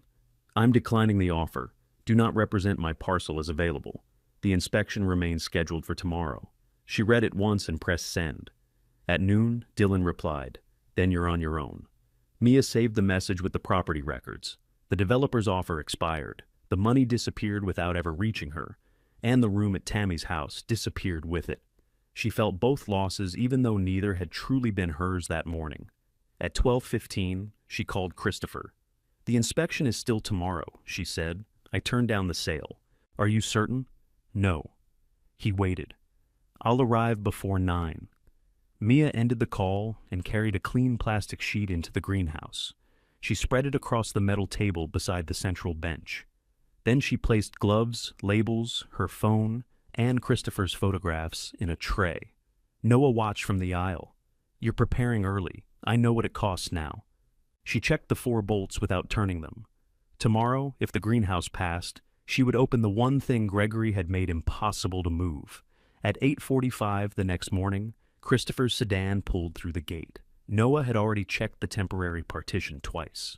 Mia stood beside the cottage with the inspection folder tucked under one arm. She wore clean jeans and Gregory's green sweatshirt, though she had washed it in the sink the night before. Christopher carried a small insulated case. "What's that?" Mia asked. "Nothing useful unless you find living material." "You brought it anyway." "I prefer to arrive prepared." The inspector came at 9 in a county vehicle. He took the folder from Mia, but didn't begin with it. "I want to see the work first." He checked the service entrance, the east exit, and every section of replaced glazing. Noah showed him the new braces from the floor, then from the exterior platform. The inspector tested the temporary partition and confirmed that its access gate remained locked. He spent the most time near the western bay. "This section still needs permanent repair," he said. "I know," Mia replied. "When?" "When I can pay for it." He looked at her, then at Noah. "The notice requires stabilization, not complete restoration. I'm checking whether the damaged section can hurt anyone using the open section." He pressed against one of the rigid partition panels. It didn't move. Noah pointed to the independent electrical shutoff and the marked boundary where the heating line had been isolated. The inspector photographed both. Mia followed him to the utility room. He read the electrician's statement and checked the panel label. Then he looked at the boiler. "This wasn't part of my notice." "We serviced it anyway," Mia said. "Any leaks?" "No. Keep the service record." He returned to the center aisle and stopped beside the bolted bench. "What's under this?" "We don't know yet," Mia said. The inspector crouched to examine the masonry. "Any reason to believe it's unsafe?" "No movement," Noah said. The wood is sound, the base is stable. You planning to remove it? The top, Mia said. Not the masonry. After I leave, I hope. Yes. He stood and checked the path around it. It isn't blocking an exit. If you uncover wiring, fuel, mold, or structural damage, stop and deal with that before using the space. Mia nodded. The inspector wrote on his tablet while they waited. Authority did not make the greenhouse sound, and it had not paid for the glass. It only measured what Mia and Noah had done against the conditions that had threatened access. The inspector handed Mia a printed notice from the small machine in his vehicle. The immediate hazards are corrected or secured. The property passes this inspection. Mia read the sentence once. The orange notice no longer controlled the door. The western bay remained closed, but the cottage and eastern section could be used. Do I need to post this? She asked. Keep it with the property records. Remove the old notice if you want. He left without congratulating her. Mia walked to the service door and pulled the orange paper from beneath its clear cover. The corners had curled from weather. She carried it into the cottage and laid the passing notice over it. Noah stood behind her. You can smile, he said. I am. That looks painful. She turned, and he was smiling enough for both of them. Christopher waited in the greenhouse. He had placed his insulated case on the clean table and set out unopened gloves, clear bags, and a small digital thermometer. Mia joined him. We passed. I heard. You don't sound surprised. I saw the roof. She put the passing notice beside the preparation tray. Before we open anything, I want to be sure about one part of the distribution. Christopher took off his glasses. Which part? It says the Orchid house, cottage, fixtures, and contents were distributed to me. The bench is fixed. If something is inside it, I need to know whether opening it creates an estate problem. I can't give you legal advice. I know. Noah leaned against the metal table. You had the document recorded, yes. Then verify the copy before we touch the bolts. Mia called the records office that had handled the distribution. The clerk asked for the file number. Mia read it from the first page. There was a pause while the clerk opened the record. I have the same document here, she said. Can you confirm the property description includes the structures and their contents? I can read the recorded language to you. I can't interpret a dispute. That's fine. The clerk read the line exactly as it appeared on Mia's copy. The White Orchid house, attached potting cottage, all permanent fixtures, equipment, and contents located on the distributed parcel passed to Mia. No separate item list was attached. No nursery contents had been excluded in the recorded distribution. Can I obtain a certified copy today? Mia asked. Yes. You can collect it at the counter. Mia thanked her and ended the call. Christopher put his glasses back on. That tells you what was recorded, he said. It doesn't prevent someone from arguing later. Would you argue? No. Noah? No. Mia looked at the central bench. Tammy and Dylan might. If the base contained only old insulation or empty storage, no one would care. If it held anything useful, the same relatives who called the property a burden could decide the useful part belonged elsewhere.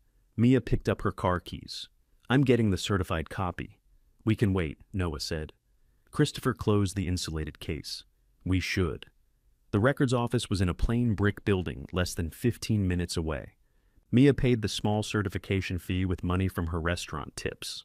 At the counter, she compared the certified pages with her own. The property description matched. The clause covering fixtures, equipment, and contents matched. A raised seal marked the final page. She placed the document in a rigid folder. On her way back, she pulled into a parking lot and called the developer's office using the number printed on the expired offer. A receptionist transferred her to the person handling the land assembly. Mia gave her name and parcel address. I'm calling to make one thing clear, she said. My property is not available. Dylan Day does not have permission to offer it for sale or include it in an assembly.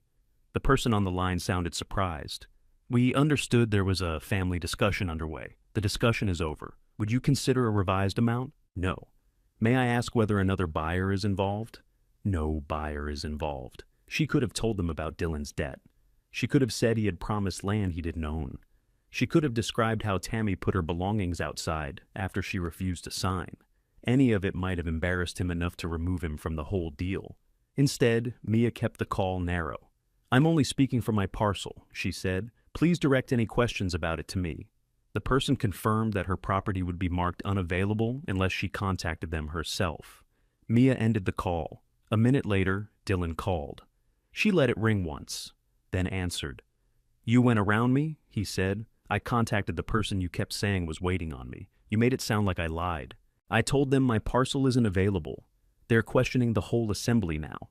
I didn't discuss the other parcels. You didn't have to. You made me look unreliable. You offered them my land before I agreed. I said it was likely. It wasn't." He went quiet. Mia could hear road noise behind him. He was driving, speaking through the truck system. "What did the inspection say?" he asked. "It passed." Another silence. That answer removed the outcome he had expected. He could no longer wait for the code deadline to defeat her. "So now what?" he asked. "I'm opening the fixed bench." "Why?" "Because Grandpa built the base differently, and I want to know what's inside." "Is that why Green came?" He knew Grandpa's nursery work. "What did he tell you?" "That Grandpa had projects he never finished." Dylan's voice hardened. "If there's a state property in there, you don't get to keep it just because you found it. The recorded distribution includes the contents. You've been planning this. I found the bench after I moved in. You asked me about it like you already knew. I asked because I wanted to know whether you did. And now you called the developer before telling us the inspection passed. I'm telling you now." Dylan laughed once without humor. "When are you opening it?" Mia could have refused to answer. She could have opened it with only Noah and Christopher, photographed the contents, and told the family afterward. That would have been easier. It would also let Dylan say she had removed something, altered something, or built a story around whatever they found. Tammy would believe at least part of that, because exclusion made suspicion comfortable. "In an hour," Mia said. "You and Mom can be there if you want. You can watch from the aisle. Nobody touches anything until we know what it is. You expect me to drop everything? No, I'm giving you the choice. Mia, wait until tomorrow." "Why?" "So we can deal with this properly. Bring your copy of the distribution. I'm bringing mine." He swore under his breath. "Is Mom with you?" Mia asked. "No, call her. You call her. I'm not asking permission. I'm offering her a witness." She ended the call before he could turn that difference into another argument. Tammy didn't answer when Mia called. Mia left a message with the time, the reason, and the rule that no one would remove anything. Then she drove back to the property. Christopher and Noah were where she had left them. Mia placed the certified distribution inside a clear sleeve and set it beneath the passing inspection notice. "The record matches," she said. Christopher nodded toward the insulated case. "Then we prepare." They washed their hands. Noah cleaned the bolt heads and set out the correct sockets. Christopher checked the temperature in the greenhouse and wrote it down. Mia photographed the bench from every side. She photographed the sealed mortar, the capped pipe, the metal plates, and the condition of the wood before removal. At the cottage, she placed the declined sale offers and Dylan's messages in the property folder. She did not add his debt or commission. Those weren't proof of ownership, and they weren't hers to use as punishment. When she returned, Noah was fitting the socket over the first bolt without turning it. Christopher stood beside the clean table. His face had become very still. "You know more than you told me," Mia said. "I know your grandfather believed some work should remain undisturbed until the right person chose to continue it. Did he say I was the right person?" "He didn't use those words." "What words did he use?" Christopher looked toward the gate. A truck was coming down New Road. "I'll answer after we see what he left," he said. Dylan entered first, carrying another release folder. Tammy's car followed him through the gate. Mia put one hand on the certified distribution and the other on the untouched first bolt. Whatever came out of the masonry would become part of the family's future, the moment she chose to lift the bench in front of them. Dylan reached the greenhouse before Tammy had closed her car door. He put the release folder on the clean metal table, directly beside Christopher's insulated case. "This is the last version," he said. "The developer will still honor the amount if you sign today. The offer expired yesterday. I got it extended. Mia didn't open the folder. I declined it. You declined by email. They'll accept a signature." Tammy entered more slowly. She looked at the passing inspection notice, then at the tools arranged around the central bench. "You actually called us here to watch you take apart a table?" "I called, so nobody could say later that I hid what we found." "What makes you think there's anything to find?" Dylan asked. "The base is insulated and ventilated. It's old greenhouse equipment. Then we'll find old greenhouse equipment." Dylan tapped the release folder. "Or you could stop before you destroy the only offer that gets your money back. The property passed inspection. That doesn't make it valuable." Christopher spoke from the other side of the table. It makes it usable. Dylan turned to him. And what exactly do you want? To observe. You drove here twice to observe a damaged greenhouse. I knew Gregory for many years. So did we. Christopher didn't argue. Then you understand why Mia invited witnesses. Dylan looked around the east bay. New glass shone above him. The boiler moved warm water through the pipes. The clean aisle and organized tools weakened every claim he'd made about Mia's ability to keep the property. He needed the bench to be empty. You've built a whole story around this, he said to Mia. What are you going to tell people? Kicked out at 23, she took Grandpa's ruined orchid house. One bench was bolted down. Is that supposed to make every decision you've made sensible? Tammy flinched at the first part. Dylan continued before she could stop him. Grandpa built odd things. He saved broken equipment. He kept bags of old fertilizer for years. Whatever's under there won't turn you into a nursery owner. I already own the nursery, Mia said. You own a building, and everything distributed with it. Dylan opened the folder to the signature page. Sign this before you embarrass yourself further. That was the version he had chosen. The greenhouse was still a burden. Mia was still acting from hurt. Anything Gregory left inside the fixed bench would be rubbish. And the only adult decision was the one Dylan had already made for her. Mia slid the folder away. No. He looked at Tammy. Tell her. Tammy stared at the central bench. She's not signing, she said. Dylan's head turned sharply. You brought me here to help her understand. I came to see what Dad built. He was your grandfather, Mia said to Dylan, keeping the kinship clear even in the tension. He was her father. Dylan looked at the socket in Noah's hand. Fine. Open it? Noah fitted the socket over the first bolt. Mia placed her phone on a small stand and started recording. The certified distribution remained visible beneath its clear sleeve. Noah loosened the first bolt. It resisted, then turned with a low metal squeal. The second came free more easily. The third had corrosion around the plate, and Mia held the frame steady while Noah worked it loose. At the fourth, Tammy stepped closer. Wait! Everyone stopped. Tammy looked at Mia. If there are personal things inside, don't put them on the internet. I'm recording the condition, not publishing it. Tammy nodded once. Noah removed the final bolt. The hardwood top still didn't move. He examined the seams and found two recessed latches beneath the outer frame. They had been hidden by narrow wooden plugs. Mia used a small screwdriver to lift the plugs. Noah released both latches. A dry breath of air moved through the slats. Christopher put on gloves. Lift slowly, he said. Noah took one end, Mia took the other. Together, they raised the bench top. The hardwood frame hinged upward from the back, revealing a metal lid set flush inside the masonry base. Insulation lined its edges. A narrow cable and ventilation tube entered through the side. The lid had no lock. Mia looked at Christopher. Open it, he said quietly. She pulled the metal handle. The seal released with a soft hiss. Inside the masonry plinth sat 3 insulated storage cases. They were surrounded by sealed packs that had once held a controlled temperature. A digital monitor on the inner wall was dark, but its recorded strip remained beneath a clear cover. A thick green ledger lay across the top case inside a waterproof sleeve. No one spoke. Mia lifted the ledger first. Gregory White was written on the cover. Beneath his name were the registered codes Christopher had shown her. Christopher closed his eyes for a moment. You recognize it? Mia said. Yes. She opened the ledger. The early pages contained dates, parent plants, temperature ranges, and short notes in Gregory's tight handwriting. Later pages tracked selections through repeated propagation. The final entries matched the codes in Christopher's photographs. A loose card had been tucked inside the front cover. Mia read it aloud. Mia, if you've opened this, the house is yours, and you chose to work before asking what the work would give you. Call Christopher. Keep the flasks cool. The ledger tells you what they need. Tammy sat down on the nearest movable bench. Dylan reached for the ledger. Mia moved it out of reach. Don't. I want to see it. You can see it from there. This concerns the estate. It concerns the contents of my property. Noah positioned himself beside the open cavity without touching Dylan. Christopher opened the first insulated case.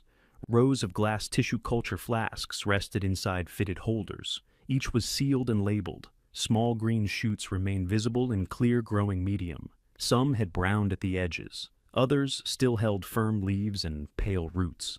Christopher checked the labels against the ledger. "This is the final line," he said. "You can tell by looking?" Mia asked. "I can tell what Gregory labeled it. Identity requires testing. Is it alive? Some of it appears alive. Viability also needs testing." Dylan pointed at the open cases. "If this has value, it belongs to the whole estate." Mia slid the certified distribution toward him. "The greenhouse and all fixtures, equipment, and contents were distributed to me. That means pots and tools.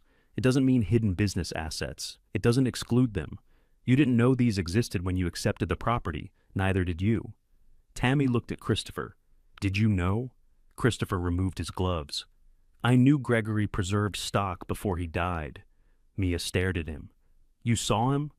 "I saw him seal the storage cases. He asked me not to interfere with what happened next." "You could have told us during probate," Dylan said. "No. The stock was on Gregory's property. He told me the person who accepted the Orchid house would decide whether to continue the line. That isn't a will." "No," Christopher said. "The recorded distribution decides ownership. I'm telling you why he placed the stock here." Tammy's face changed as she understood what Gregory had done. He hadn't left a fortune inside a table. He had left demanding living work in the one property the family had mocked. Anyone who demolished the greenhouse would likely destroy the conditions needed to find and use it. Dylan pulled out his phone. "I'm calling someone." "Call whoever you need," Mia said. "Nobody removes anything. You don't get to make that rule. I own the building." Noah closed the insulated case. "And until we know the stock's condition, every minute of warm air matters." Christopher replaced the ledger in its sleeve. "I know an independent geneticist who can collect samples and test both viability and identity." "How long?" Mia asked. "Several days if she can take the work. Call her." Dylan picked up the release folder. "This property isn't being transferred until this is resolved." "It wasn't being transferred before," Mia said. Tammy stood. "Dylan, stop." He looked at her as though she had changed sides. Tammy hadn't. Not yet. She had simply seen the thing she called worthless open beneath Mia's hands, and certainty was no longer available to her. Dawn White arrived the next afternoon. She was 44 and carried 2 locked sample cases. She spoke little while working. She photographed every seal, compared the flask labels to Gregory's ledger, and selected small samples from 3 cultures using sterile tools inside a portable clean enclosure. Mia watched from the other side of the table. "Can you save the opened flasks?" she asked. "If they're clean, yes. I'll reseal them before I leave." Dawn checked the temperature record inside the cavity. "The insulation did its job," she said. "The material warmed after the power stopped, but slowly." "Does that mean it's alive?" "It means testing is worth doing." She resealed the flasks, signed the sample record, and left with the cases. She performed no other role. For 6 days, Mia checked the remaining stock morning and night. Noah adjusted the East Bay temperature to match Gregory's ledger. Christopher arranged temporary sterile storage equipment, but made no offer. Tammy called twice. Mia answered once. "Dylan thinks you're hiding the results," Tammy said. "There are no results yet. If it belongs to all 3 of you, you need to discuss it. If testing says it's dead, will Dylan pay 1/3 of the repairs?" Tammy didn't answer. On the 6th afternoon, Dawn sent her report to Mia, Christopher, Tammy, and Dylan at the same time. Mia opened it at the potting counter. The sampled cultures were viable and free of the contaminants tested. Their genetic markers matched Gregory's registered parentage records and confirmed the identity of his final breeding line. Mia read the conclusion again. Noah stood beside her. "It's real? It's alive." Christopher arrived an hour later with a document folder of his own. Unlike Dylan, he began by explaining every page. The Delaware Botanical Conservatory offered Mia a 3-year supply agreement worth $180,000 in total. Payment would come in stages as the nursery produced healthy plants that met the recorded standard. The agreement required verified stock, clean propagation, delivery schedules, and continued access for quality checks. It did not make her wealthy that afternoon. It gave the greenhouse work for 3 years. Christopher placed a pen beside the agreement. "You don't have to sign today." Dylan's truck appeared beyond the cedar gate before Mia could answer. Tammy followed in her car. "They received Dawn's report," Christopher said. Mia closed the supply agreement and set it beside the certified distribution, Gregory's ledger, and the passing inspection notice. This time, when her family entered the lit East Bay, the ruined greenhouse was no longer waiting for them to decide whether it mattered. Dylan walked straight to the open bench. The insulated cases remained inside the masonry base. Mia had left the ledger in its waterproof sleeve and kept a written temperature record beside it. Nothing had been removed except Dawn's documented samples. Tammy stopped near the clean table. "What did she find?" she asked. Mia handed her a copy of the report. Dylan didn't take one. "I read it. Then you know the cultures match Grandpa's records. I know a geneticist says they match. That's what the test was for." He looked at Christopher's folder. "And that's the offer?" "Yes," Christopher said. "For how much?" Christopher looked to Mia. She answered, $180,000 over 3 years. Tammy sat down. Dylan gave a short laugh. "For plants in a box, for plants produced from the stock," Christopher said. "The payments depend on successful propagation and delivery. So, the stock has commercial value. It has potential commercial value. Mia still has to produce healthy plants." Dylan turned to his mother. "That's an estate asset." Tammy held Dawn's report in both hands. It was inside the greenhouse. "That doesn't settle it." Mia placed the certified distribution on the table. "This does."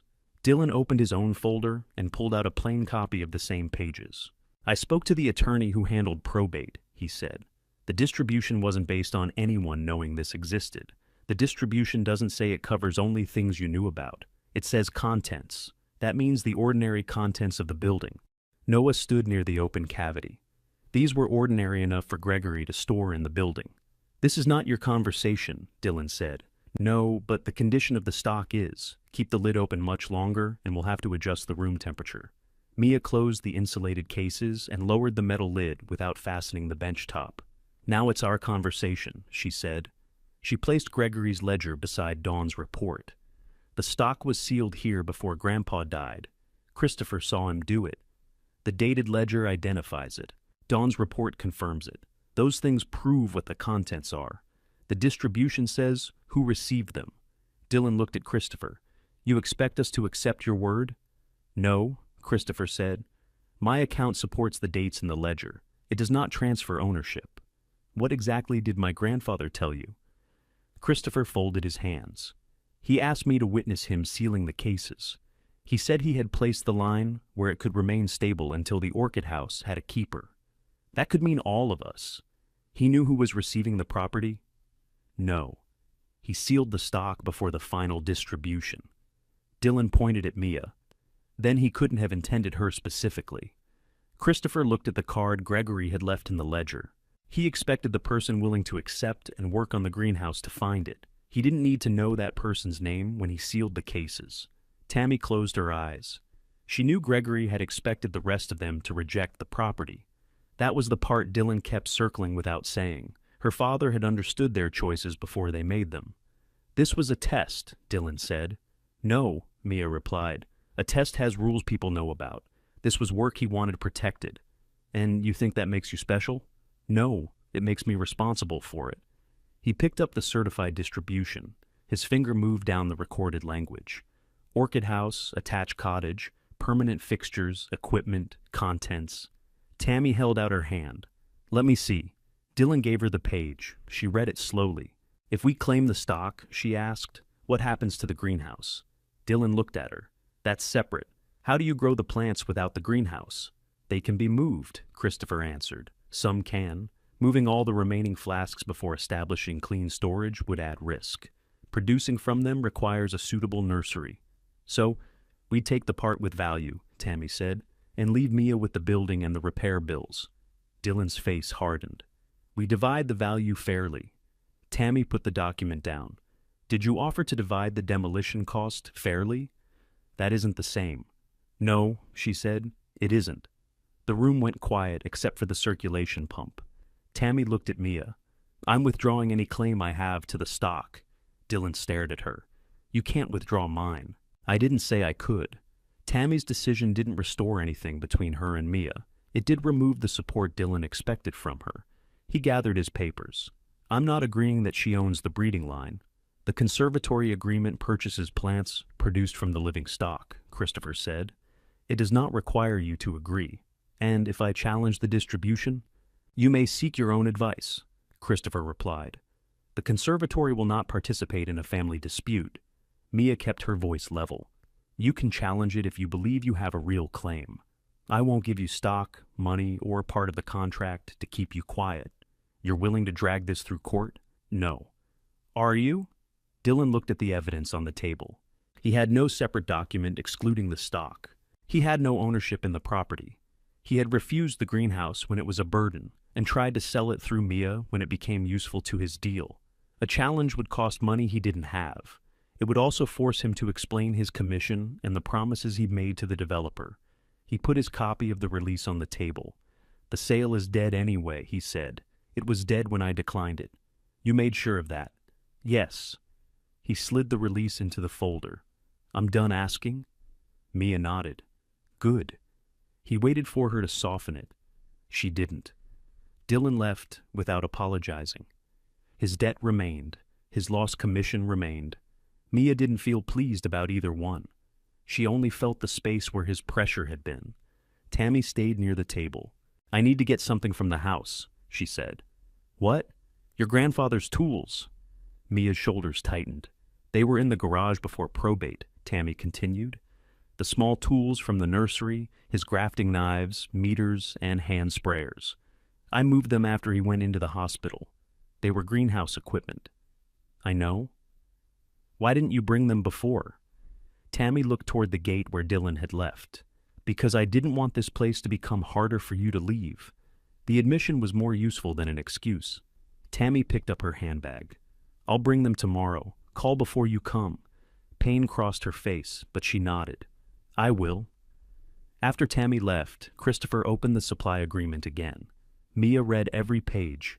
The first payment would cover verified setup and propagation once the work area met the conservatory's standard. Later payments depended on plant quantities and health. If the nursery failed to deliver, the unpaid portion stayed unpaid. If contamination damaged the line, Mia had to notify the conservatory immediately. This won't refill your savings tomorrow, Christopher said. I understand. You'll need training. I understand that too. The contract includes technical visits, but not free labor. Noah has a bay agreement. He doesn't work for me for free either. Noah leaned against the bench frame. I'm glad someone remembers. Mia reached the signature line, then stopped. Why didn't Gregory tell me? Christopher looked toward the closed cavity. He was afraid you would accept the greenhouse for him, instead of deciding whether you wanted it. He still left the card with my name. He hoped. That sounds like a test. It was unfair in some ways, Christopher said. He was running out of time, and sick people don't always make clean decisions. I think he wanted the work to survive. I also think he trusted you to stop, if it wasn't your life. Mia appreciated that he didn't turn Gregory into a man who had planned every moment perfectly. I'm not signing because he hoped, she said. Good. I'm signing because the East Bay works, the stock is alive, and I want to learn whether I can do this. Christopher gave her the pen. She signed the 3-year agreement. He signed for the conservatory and handed her a copy. Noah lowered the bench top back into place without replacing the bolts. The cavity would need daily access now. He fitted a new seal and installed 2 lockable latches using Mia's key. The following morning, Tammy called at 8. I'm at the gate, she said. Mia looked through the cottage window. Tammy's car was outside the fence, not inside it. Mia opened the gate. Tammy had filled the back of her car with toolboxes, plant books, 2 moisture meters, Gregory's old magnifying lamp, and a compact sterilizer from the nursery workroom. She had also brought the radio that used to sit near his sink. They carried everything into the East Bay. Tammy placed the last toolbox on the metal table. I'm sorry, she said. Mia didn't answer immediately. I shouldn't have kept these, Tammy continued. And I shouldn't have made coming home depend on your signature. No, you shouldn't have. Tammy's eyes filled, but Mia didn't rescue her from the silence. What happens now? Tammy asked. You call before visiting. You don't speak for me to Dylan or anyone else. You don't make offers involving this property. I can do that. If you stop, you don't come in. Tammy nodded. And the house? She asked. What about it? Your room is still there. I'm not moving back. Tammy looked down at Gregory's radio. I thought you might say that. Mia touched the handle of the nearest toolbox. I'm not saying I never want to see you. All right. But this isn't fixed because you returned the tools, I know. For once, Tammy didn't ask how long forgiveness would take. She left the gate keyless and waited for Mia to decide whether to open it next time. That afternoon, Noah brought the first load of his nursery equipment from the rented workshop. Mia unlocked the east bay for him. He set down a rack of clean trays. 1 year after inspection, he said. 1 year. Separate stock and tools. And if this conservatory work takes over the whole place, then we discuss space before moving anything. He held out his hand. Mia shook it. Noah carried in the tray of common seedlings that had tested the heat. This time, he placed them on the shelf as working nursery stock. Mia set Gregory's radio beside the sink. It crackled when she turned the dial, then settled on a local weather report. The western bay still needed permanent glass. The cottage roof still leaked. Mia's savings remained almost gone. Dylan had not called again. She opened Gregory's first plant book beneath the magnifying lamp, while Noah watered his seedlings nearby. On the clean table between them sat the conservatory schedule, with the first propagation check due in 3 weeks. Mia marked the due date on the cottage calendar and counted backward. The work began with the surviving flasks. Christopher arranged for 2 days of technical training at the conservatory. Mia learned how to examine culture medium for cloudiness, how to move young plants without damaging their roots, and how quickly a clean table could become unclean through one careless hand. She came back with written instructions and practiced using empty jars. Noah watched her wipe the same pair of tweezers 3 times. You're going to remove the metal if you keep doing that. I touched the handle, with a gloved hand that touched the drawer. He held up both palms. I withdraw my criticism. You don't. No, but I'm moving it outside the clean area.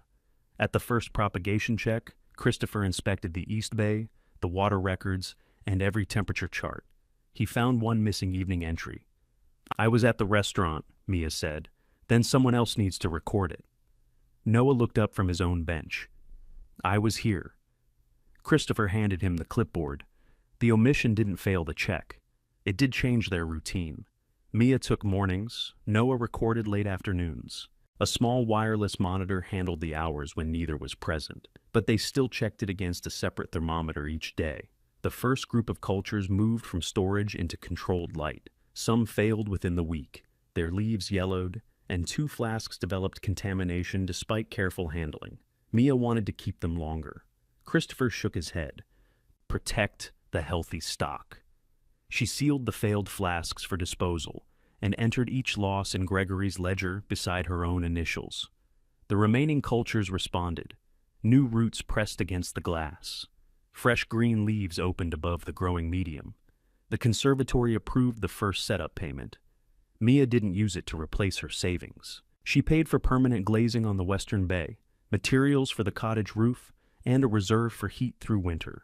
The payment covered progress, and progress consumed it. Noah helped her remove the temporary partition once the western roof passed its own safety check.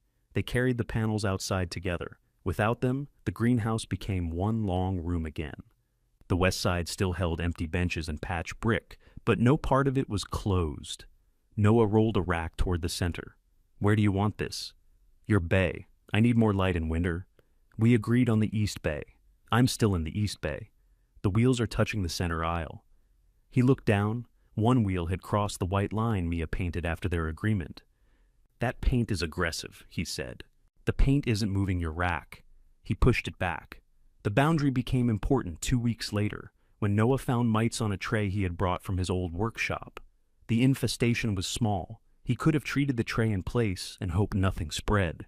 Instead, he closed his bay, called Mia at work, and carried every plant from that shipment to a rented quarantine cabinet. He lost 9 seedlings. Gregory's cultures remained clean. That evening, Mia found Noah washing the empty rack outside in cold water. You followed the agreement, she said. That's usually why people write them. You could have hidden it. I need the bay next year, too. His answer was practical, but trust often looked practical when someone was doing it properly. Tammy called on a Thursday morning. I made chicken and rice, she said. Mia looked at the day's work list. She was transferring young plants and couldn't stop halfway. Not today. I can leave it at the gate. I won't get to it for hours. Tammy was quiet. All right, she said. Another day. She didn't come anyway. She didn't leave the dish as proof that her need to give mattered more than Mia's answer. The following Sunday, she called again. Can I visit it too? Yes. Should I bring anything? Wear clothes you can get wet. Tammy arrived at 2 and waited outside until Mia opened the gate. Mia gave her a tub of used pots, a brush, and instructions for the disinfecting solution. Tammy began washing without reorganizing the shelves or offering a better system. After an hour, she asked, "Do you ever sit down? At the office? That doesn't count." Noah says the same thing. Tammy rinsed another pot. "I was wrong about him. You were wrong about several things." "I know." Mia continued labeling trays. She didn't say it was all right. Before leaving, Tammy asked whether Mia wanted dinner at the family house the next weekend. "Will Dylan be there?" I invited him. "Then not this time." Tammy set the cleaned pot on the drying rack. "All right." She didn't ask Mia to be the easier person. That was the first dinner invitation Mia declined without spending the evening defending her reason. Dylan stayed away for almost 3 months. Then he sent an email. The neighboring developer needed a surveyor to confirm 2 boundary points behind the western fence. Dylan asked for access on a specific morning and promised that no one would enter the greenhouse. Mia read the message twice. She replied with a 2-hour window and required Noah to be present. The surveyor could use the exterior path only. Dylan arrived with the surveyor at the scheduled time. He waited at the gate. Mia opened it. "Thank you," he said. She nodded toward the marked path. "Stay outside the white posts." They walked the boundary without touching the greenhouse. Dylan didn't mention the lost commission, the stock, or the conservatory agreement. When the survey was complete, he stopped beside his truck. "How's the line doing? The cultures are growing. Is the contract paying?" "When I meet the stages." He looked as if he wanted to ask how much she had received. He didn't. "Mom says the cottage roof is fixed. Almost." He nodded. There was no apology. There was also no release folder. "Take care, Mia. You too." She locked the gate after him. Limited contact remained exactly that. Dylan sent a message on Gregory's birthday. Mia answered with one photograph of the repaired greenhouse. Neither pretended the old closeness had returned, because it hadn't been as close as Mia once believed. Winter tested the building harder than any conversation had. A cold wind came across the marsh and held for 3 nights. The boiler ran almost continuously. One circulation pump began making a rough sound shortly after midnight. Mia heard it from the cottage. She pulled on boots and called Noah. He answered half asleep. "Shut the east branch and switch to the backup pump," he said. "Which valve?" "The blue handle beside the treatment unit."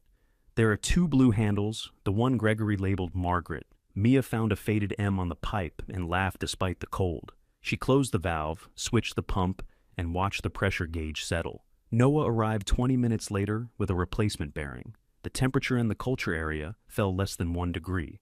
By morning, the system was quiet again. Mia added backup pump testing to the weekly list. The cottage took longer. She and Noah removed the damaged ceiling after the roof stopped leaking. Tammy came on scheduled Sundays to scrape old paint and clean salvage boards. Christopher brought a sturdy desk the conservatory no longer needed. Mia bought a real mattress after the second contract payment and carried the old bed frame outside. She kept the bucket. It became a container for clean bark near the potting table. By spring, the cottage had dry walls, a working shower, shelves for Mia's books, and a kitchen table facing the glass house. Her office laptop no longer sat on a steering wheel near the road. A wired connection reached the cottage, and she completed reports before walking next door to the nursery. She left the restaurant after the nursery met its second delivery stage. The office job remained. So did the careful budget. The first young plants left their flasks that summer. Mia arranged them in shallow community trays beneath filtered light. Gregory's ledger gave ranges, not guarantees. She adjusted water by watching roots and changed airflow when the leaves held too much moisture. Christopher checked each tray before approving the next stage. "You've lost fewer than expected," he said. "I still lost some. You'll always lose some. I don't have to like it." "No, you have to record it."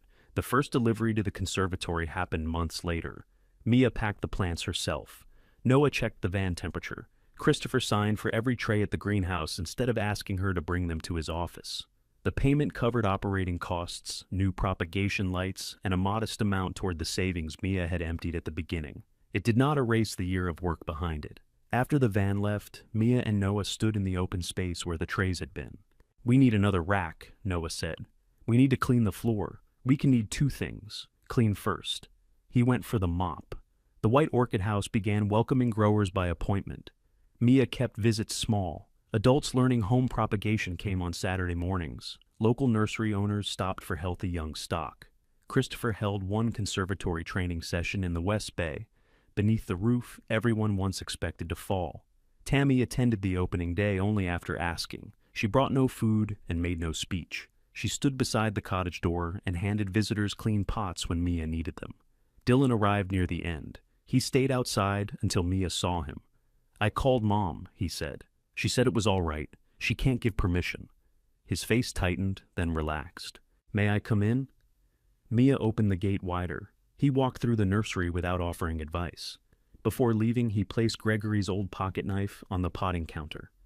"I found it in the truck," he said. "It should be here." Mia picked it up. "Thank you." That was all either of them could manage honestly. The first buds from Gregory's restored line appeared in the second winter. Mia found them during the morning check, small and firm beneath the leaves. She called Christopher before Tammy. Then she called Tammy and told her she could visit Sunday at 2. If stories about young people rebuilding a life after family betrayal matter to you, subscribe and return for the next inheritance story. On Sunday, Tammy arrived at 2 and waited at the gate. Mia let her in. They stood together beside the budding plants. Tammy kept her hands behind her back and didn't touch them. "Dad would have stared at these all day," she said. "He would have complained about the spacing first." Tammy smiled. That too. At sunset, she left without asking Mia to come home. Mia washed the last tools and returned Gregory's pocket knife to its drawer. Noah turned off the West Bay work lights, leaving the propagation lamps glowing above the young stock. Mia opened the cottage door to let in the mild evening air. The radio played softly near the sink. Warm light passed through the clean panes and reached the gravel path outside. At dusk, Mia stood inside the lit glass house, with Gregory's first restored orchids blooming beside the open door to her cottage.